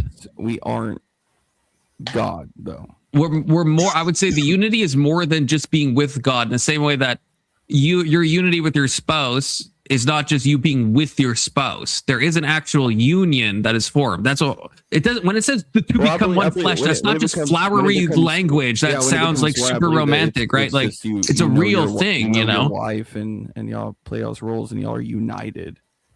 Yeah, but it's not just like no, it's not. No, it's a spiritual union. No one's married in heaven. Right. Right. Married to This is a physical, like marriage is a physical thing. No one's married in heaven. Sure. So marriage is it's one, you play your roles, you're united. But it's not united in just like a metaphorical sense. I think that's you can associate it with like union with God. I agree with you. Yeah, I don't see why saying no one is married in heaven means that there's not a real spiritual union happening on earth. Again, you're not becoming. Again, you are still separate from your wife, but you're not just like playing house together and like adopting roles. Like I think we do ourselves a disservice if we take these biblical things that say the two will become one, and then we're just like, that's just a metaphor. That's just flowery language. That's just like, no, it's just like that's what the Protestants do with the Eucharist. You're just like, oh, it's a symbol. It's like, no, it's not just a symbol. I don't take it as far as you're taking it. Like you're reaching. Marriage is beyond, like marriage is beyond the physical realm. Of course it is. Of course it is. I would say symbolically we can carry it there with God. That's crazy. It's not just a symbol. It's not just a symbol. That doesn't. Yeah, that's. First of all, that's one that passage is. I don't know. That passage is a bit confusing. First of all, no one's married in heaven. It's sure. I understand. Yeah, there's that. the line that till death do us part. You know? Yeah, it's not. I mean, that's not a Bible. So symbolically, but you can. But I mean, it has to come from biblical verses. I don't know about that, but I don't know. I mean, I don't know. I mean, I guess I'm curious what Patrick thinks about this. Are you on which side? I mean, you're probably not on either of our sides, but I guess what is your side, Patrick, with the marriage thing? Like, do you think it's purely when it says the no about that? Well, just about like the two becoming one flesh. Are you on the young Christian side? That's purely just a symbol, or do you think there is a spiritual union that happens? Because I think there's a spiritual union that happens. I would like more exegesis on that. I will say, just to give some exegesis of my own, because you're asking me a question, is that's why earlier when I said that we are the body of Christ, those of us who are in the church, because we are combined, like that's why we know that the church is Christ's bride and we are one flesh with Christ. Therefore, that's why there's a visible body. If you want, like, that's partially why I was talking about that earlier. But when you say, yeah, what can I get a further definition on what you mean by what it's just a physical or a spiritual thing? I think it's a spiritual thing too, but I would like more of a definition from YC. On physical or spiritual? Or I don't know, whatever he's asking me a clarifying question about. Yeah. So he thinks it's symbolic. I think it's a spiritual union. Marriage is a physical union between a man and a woman. You become one, so you play your roles, you commit to each other. There is a covenant there. So I guess in that sense, spiritually, in the same way that we would have a union with God. So the church is Christ's bride, right? There's that. Right. And that's why we're unified with Christ. Yeah. Yeah. I'm right there with you. Yeah. So what it seems like Khan is arguing is because there's this oneness, that there is something like as if what God offers in that relationship there can be applied in the same way that human to human, like marriage is. So what? I would say that there is something beyond in terms of our union with God. But to say that's like one for one, it's not. It's not one for one. I would agree with you there. It's not one for one because, like, okay, if I just followed that line all the way through, and I don't think this is what Confluence is saying, so I'm also asking him a clarifying question. Does that mean like me and my wife are judged together, which we will be in a sense? So don't think I'm not saying that. But does that mean me and my wife are judged together? Like we're gonna be like some kind of amalgamation when we get spiritually in heaven? Well, no, that's but in like I wouldn't say it is 1-to-1, but all analogies obviously are not. Otherwise, they would cease to be analogies. It would just be like tautologies at a certain point. But the where it does carry over is I think that there is the individuality remains, and so yeah, you're in some ways judged together, as you even pointed out. In some ways, you're judged separately, right? Yeah, because I think that the husband will be judged more harshly than the wife or the children, in my opinion. Sure. But, yeah.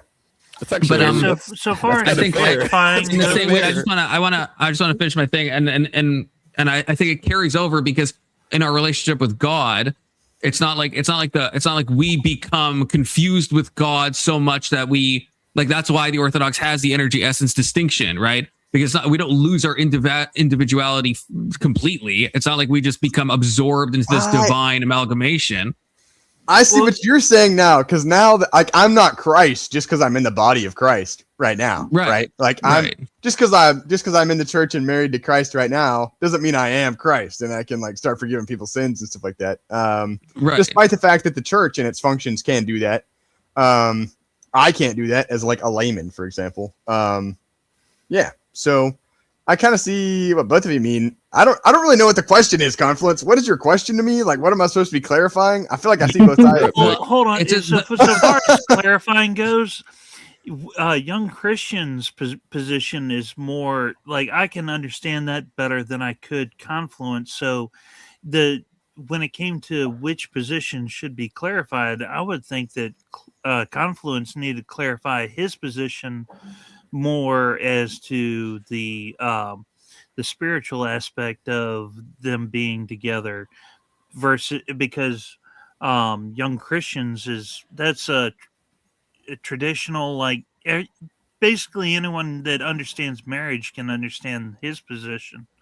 Sure. Yes. Even an atheist could understand that, right? That it's just like, yeah, you're like everything young Christian said, I think is understandable by someone like Testy, who is agnostic, as he says. Oh, he's gone now. Testy left. Testy rage quit. Testy rage quit. Okay. But yeah, anyone can understand that. But I think if you it's first of all, what are you, Bandit? Out of curiosity, like what I'm religion Methodist. Are you? Okay, right. Yes, I did know that. So yeah, I think if you obviously you have to accept that there is something called a spirit, some type of spiritual aspect to life, right? If you don't, if you didn't agree with that, then it would be very difficult to, I think, convince somebody of that.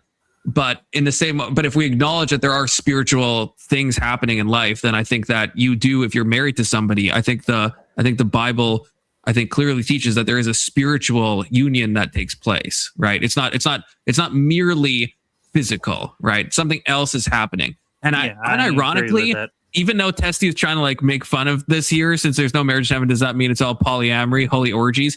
Low key, I think that's probably the reason, this is just my opinion, on why there isn't marriage in heaven, because I think we are the body of Christ. And so I don't think it's just like a 1-for-1. I think on earth we have that 1-to-1 intimacy with just like a man and a woman and they get married. I think in heaven we're the body of Christ. And so there's a union between all the believers, not obviously in a polyamorous holy orgy sense, but in a like unironically in an actual like intimacy way. I think we will have intimacy with all believers, not in a gay way, obviously, in a normal way. But I think there will be something. I think there is something to that. And so it is all orgies all the time, but not in like a depraved kind of way. You can't say that, God. But it is like it actually is. It actually is, right? Like if you like again, if we take away the sex part of sex, like the base stuff, all the negative associations, all like and we just think of like what is sex, right? Sex is the ultimate act of intimacy, right? If we take that, then yes, we're ultimately intimate in heaven. or in a resurrected body with all other believers. We are one body, right? There's ultimate intimacy. It's not orgies all the time. So it's orgiastic in the literal sense of the word. Language. I understand what in the you're literal sense of the word. You're trying to communicate. That is a crazy way to communicate that. Well, it's because Cassidy's saying it. I'm just saying this is true. I'm just saying this is true. Well, let me tell you, your sex organs are a physical, material part of you. When you pass away and you go and you rise to heaven, you leave your material body behind. So how the hell are you going to have? How the hell are you going to have orgies, right? When you're first of all, to be clear, I don't think we're all having sex in heaven. No, I'm not trying that. Oh, you want Wait. I'm asking you to go on this. I'm asking you to go on this gay journey with me, okay? But I was gay trying isn't to happening address this the time. degen in chat. Oh, I see. Yeah. Yeah. I'm saying there is a steel man of what, like, Testy is right. He's trying to say it in a depraved way, but he is, I think, actually correct. Okay. And there we go. Big Soda says compliments. I'm actually in scary agreement with that. I'm gonna be honest, compliment. The spiritual side of it, I agree with you. Sliding the sex in there, and you're going, yes. He is using some untoward language. But like it's spiritual union, I agree with that. You should be like, no, it's not sex, it's not orgies. Can you explain his position a little better for us, Soda? Yeah. Okay. So from the way it describes it, there is a union, there's a pact, like Christian called it, a covenant with God that you make in marriage. And to me, that represents the spiritual side of it. And I would define the marriage becoming one body, and then the spirit would be the covenant you make with God. And so I do think you cannot have marriage without that spiritual aspect to it. It's both a physical and spiritual, I guess, communion. Or communion's a bad word. It's the convergence of both the physical and spiritual side of it that creates the union of marriage. And I think that the same way it's described with the body of Christ and the church, or the body of Christ being the church, and I guess Christ being the groom. I think they use similar language that kind of identifies that these two things correlate with each other. That helps me a lot, actually, in giving my opinion here, because so I think that what you just said has assisted me in realizing that basically, so from our position, there are two blessed lifestyles. Okay. Mm-hmm. What, like, you're not supposed, and I've said this a lot. So if you've heard me talk before, I've said this before, which is that you're not supposed to be just like living as a single person in the world. You're either supposed to commit to vows of celibacy, which means you die to yourself in that way, because now you have to live with your passions, and desires for, the things of the world, I suppose, if you want to say that, and die to Christ. Or you have to get married and die to yourself because you died to the other person, which is still dying to yourself. Ultimately, that's the goal, is dying to yourself and to your passions. I got questions now. And becoming, essentially dying to yourself. And so I see what you mean from that point of view. So yeah, in that sense, in both of those senses, you're either married directly to Christ, or you by dying to yourself, or you have died to yourself and marrying someone else, which still you died to yourself and you're in the church. So it's all good. And Paul kind of commented on those duality of choices that you have in Corinthians. Yeah, he did. Board, can I ask you a question? Go for it. So are you talking about like the two extremes, or are you essentially saying like, oh, if you're single, die to yourself and follow Christ, and then you can get married? Or is it like, nah, once you decide, you got to commit? Are you talking about when I talked about celibacy? Yeah. So celibacy especially for men is not encouraged until they're over. Like, look, for young men, I'll go ahead and tell you right now, the church is not like, oh yeah, men that are like 25 and under, get a wife now or embrace celibacy. No, we're not like, because we know that's not realistic. it's more like if you're like a man that's like over 35 or 40 and you're not married, then the church is going to be like, hey man, you should consider embracing celibacy because like you're like getting a little older. Same for women though too, especially women past birthing get age. married still, right? Now, and yes, there are ranks of monks.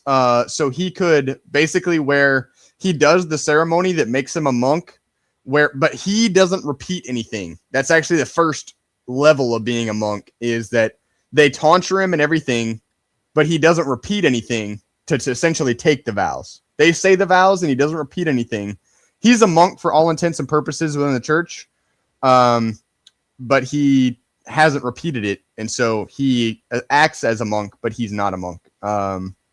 So yeah, there's like 3 levels of being a monk, but I don't have to get into all that. But yes, there is a level where you can do that, where you can essentially, it gives you the opportunity to be living a blessed lifestyle, but still renounce the vows without having taken the vows in the first place, so you didn't do anything wrong. Yeah, so it's like if you choose to fully commit, you can fully commit, but if you don't, you can still be here and then go get married. Yeah. Okay. No, the church definitely tries to. It's trying to help you. It's not trying to hurt you and set you up to fail. You know what I mean?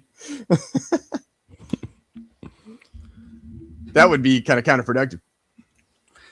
Yeah. So, well, I mean, that would kind of be an example of what happened during Christ's time of the Pharisees and stuff like that, where the church tilted toward actually harming the followers.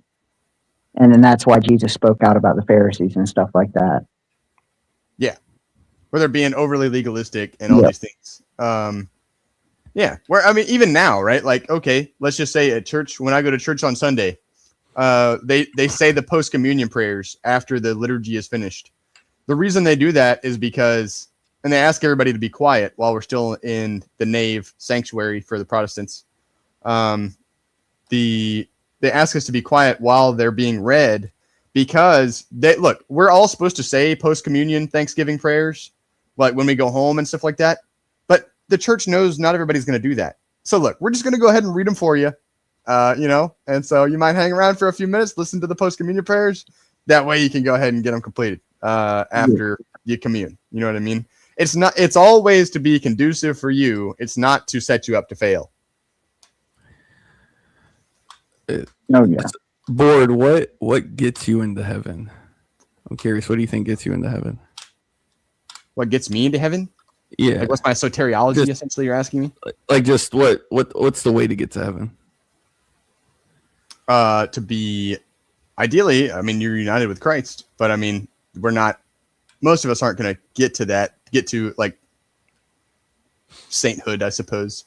But ultimately, your belief in Christ, and that will manifest itself through works and stuff like that. But I mean, that's getting into other things. But ultimately, your belief in Christ and being united with Christ. Yeah. Okay. Colin, why are you so quiet?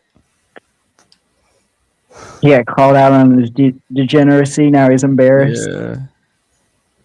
Why? Why do you ask me that? Do you feel like I was going to give like some like weird answer? I don't know. Yeah.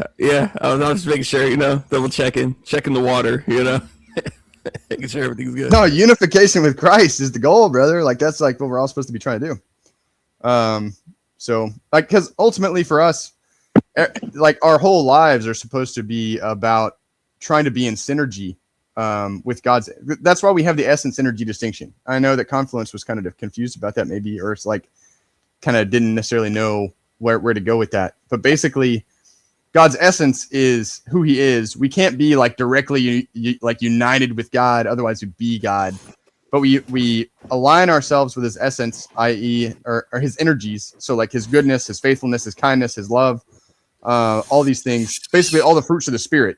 We do those things, and that's how we enter into synergy with God and unite ourselves with Christ.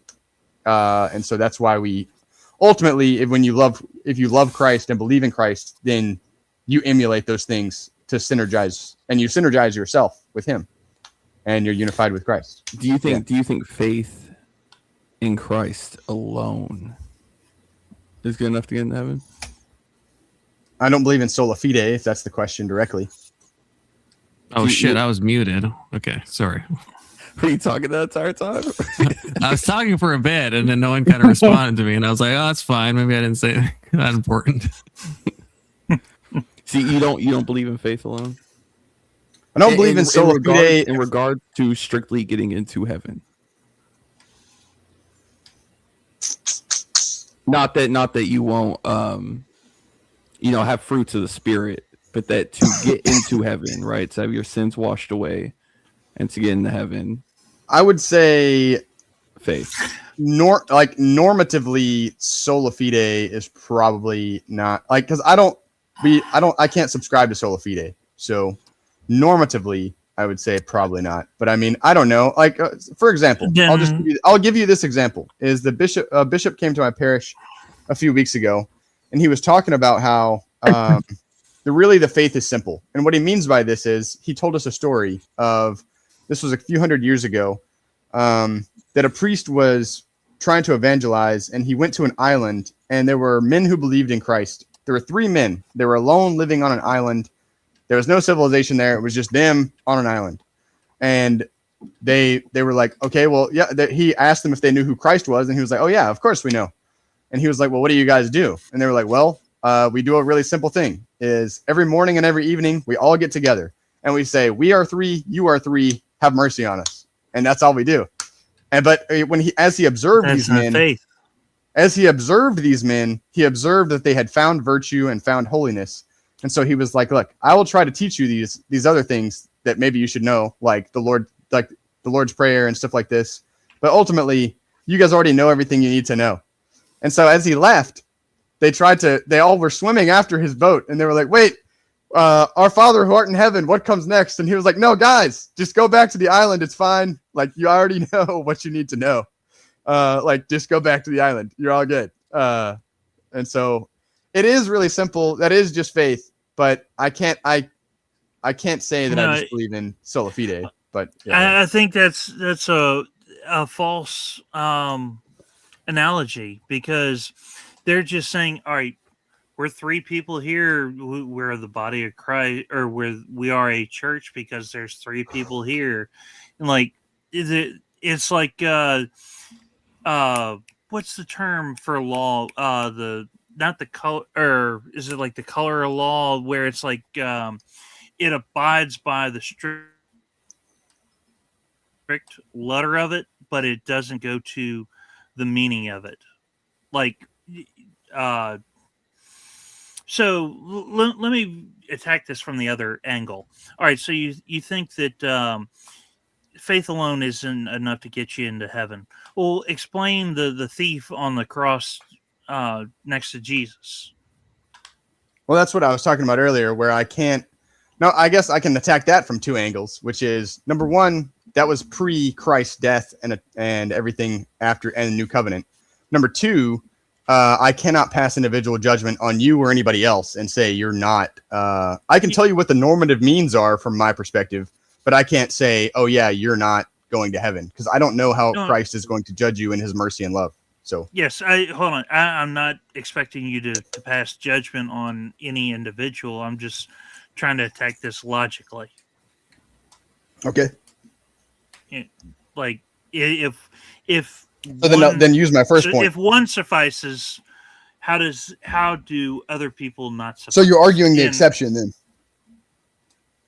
from my point of view. Or we can go to Genesis 12-15, where when was Abraham justified? Was he justified in Genesis 12, or was he justified in Genesis 15 after he completed 3 chapters of good work? He was justified in Genesis 15 after he completed 3 chapters of good work.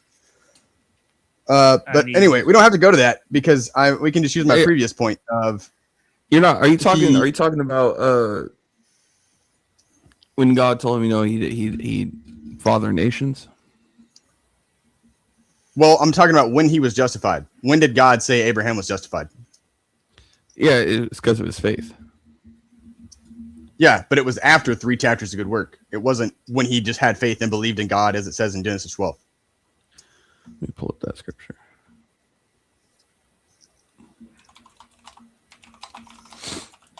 Because he had faith and believed in Genesis 12. Mm-hmm.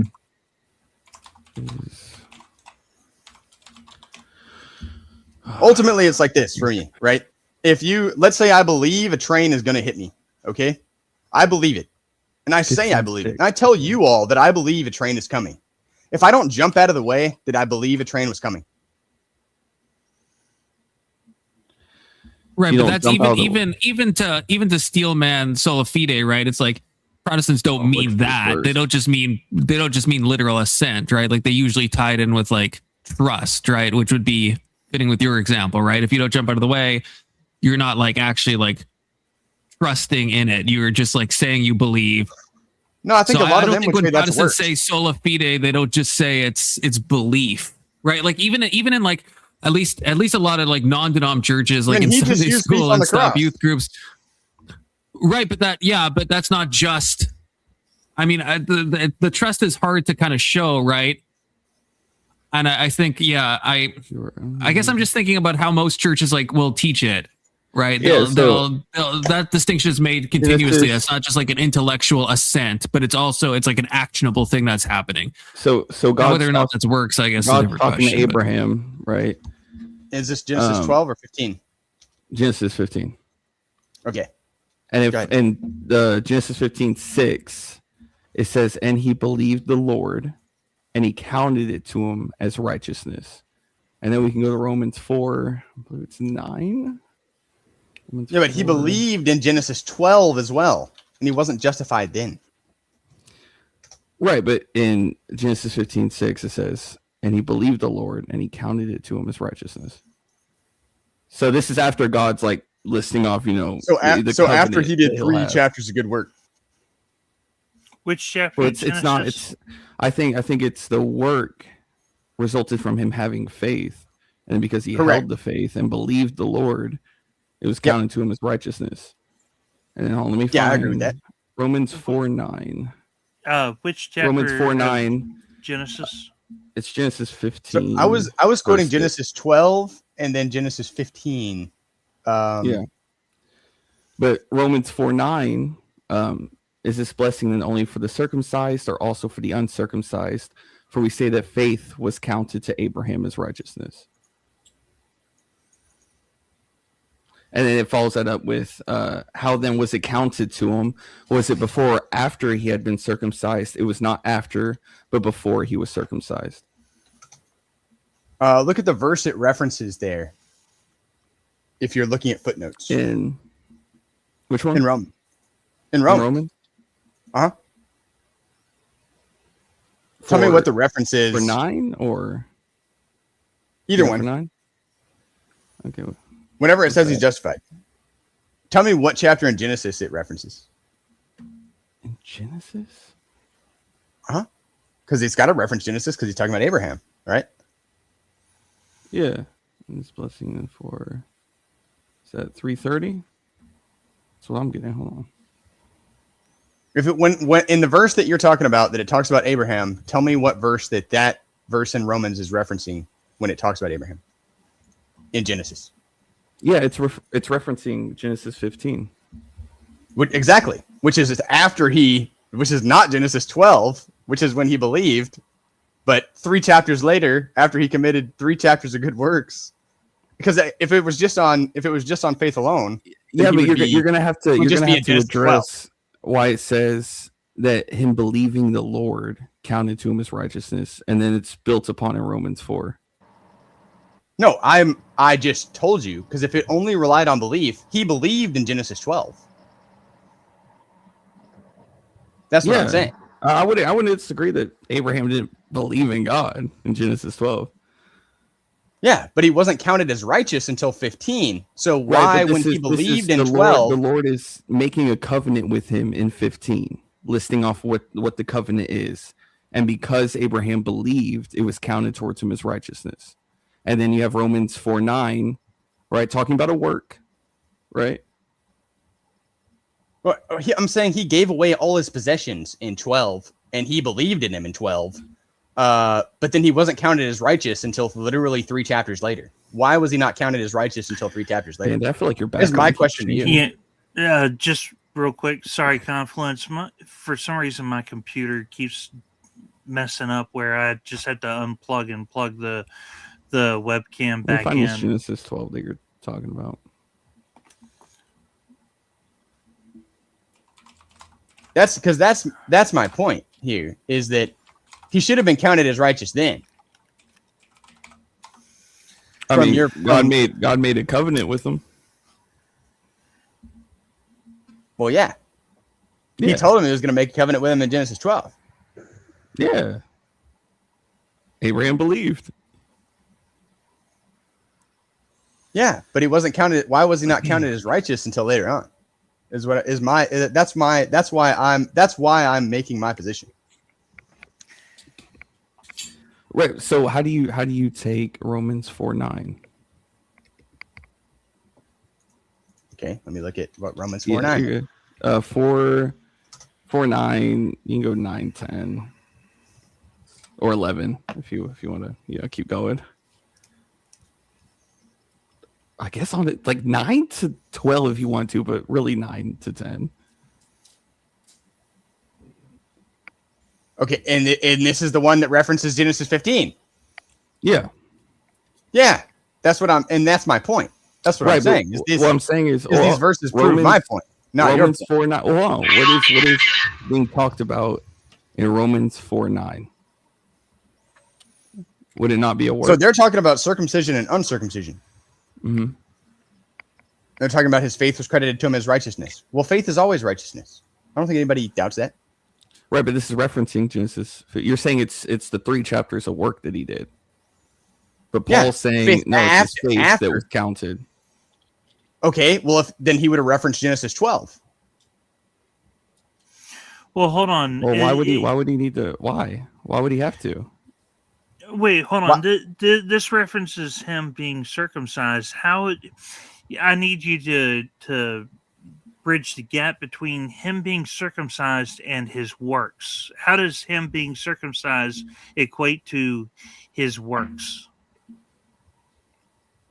You're asking me, right? Or are you asking? Yes. Board Sergeant of Arms. You're asking Board. Sorry. How is circumcision a work? Is that the question? Well, the scripture that's referenced refers to him being circumcised, and you're using that as evidence of his works. How does him being circumcised serve as evidence of his works? Because that's is circumcision a work? It would be a work. It's a work, done on him, not a work that he had done. Yeah. Do we all disagree that it's not a work, or do we all agree that it is a work? I think it is a work. It would be objectively a work. Yeah. It would be the declaration of the covenant. I think the context here is distorted as well, because where they're trying to figure out, as he's writing to the Romans, which is Gentiles, he's writing to them as Gentiles, and so you have to consider the context for the verses themselves as you're reading it. So then it would seem that the Gentiles here are concerned about their works. Well, they're concerned about. When you read the book of Acts, do you remember what the council is about in the book of Acts? Hold on. Let me rephrase. Because the council is about, does the Mosaic law apply to the Gentiles? And they have to sit there and discern that. And so he is talking to these people given that context of, okay, for example, do they need to be circumcised like we're circumcised? Do they need to follow the Mosaic law in the same way we've been having to follow the Mosaic law? I mean, even if you want to go there, Romans 4:9 still says, "For we say that faith was counted to Abraham as righteousness." He doesn't say work. He doesn't say, he believed and then he did 3 chapters of work and then now he's righteous. Yeah, but it references Genesis 15 and not Genesis 12. But hold on, I'm still trying to square the circle. How the hell does having foreskin equate to doing charitable works or doing because things? Like I just talked about. Wait. I just for me, Board, you would say circumcision is a work. I would say getting baptized is a work. I would say having faith is a work. How about that? Square that circle. No, I'm saying, do you believe circumcision to be a work? This is like completely. I'm not even arguing at this point. Do you believe that circumcision is a work? I would say square the circle of faith is a work. Is this a yes or a Take care, no? Big Soda. I'll catch you later, Soda. Are You're you wrapping up in addressing that 2 to minutes. me or to young Or- Christian? Yeah. So everyone has to get their final things in, just so everyone knows. 2 minutes. 2 minutes.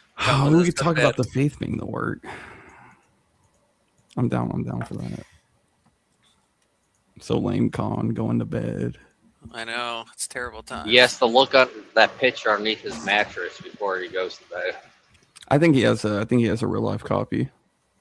I don't know. There's Probably. no. I don't know what you guys are talking about. There's no picture on my bed. It's because at it's in all. your hand right now. And I'm fine with whatever you're talking about as far as the circumcision thing. Because we baptize babies in the Orthodox Church as Why well. is the I think that's all fine. Imatron arm moving?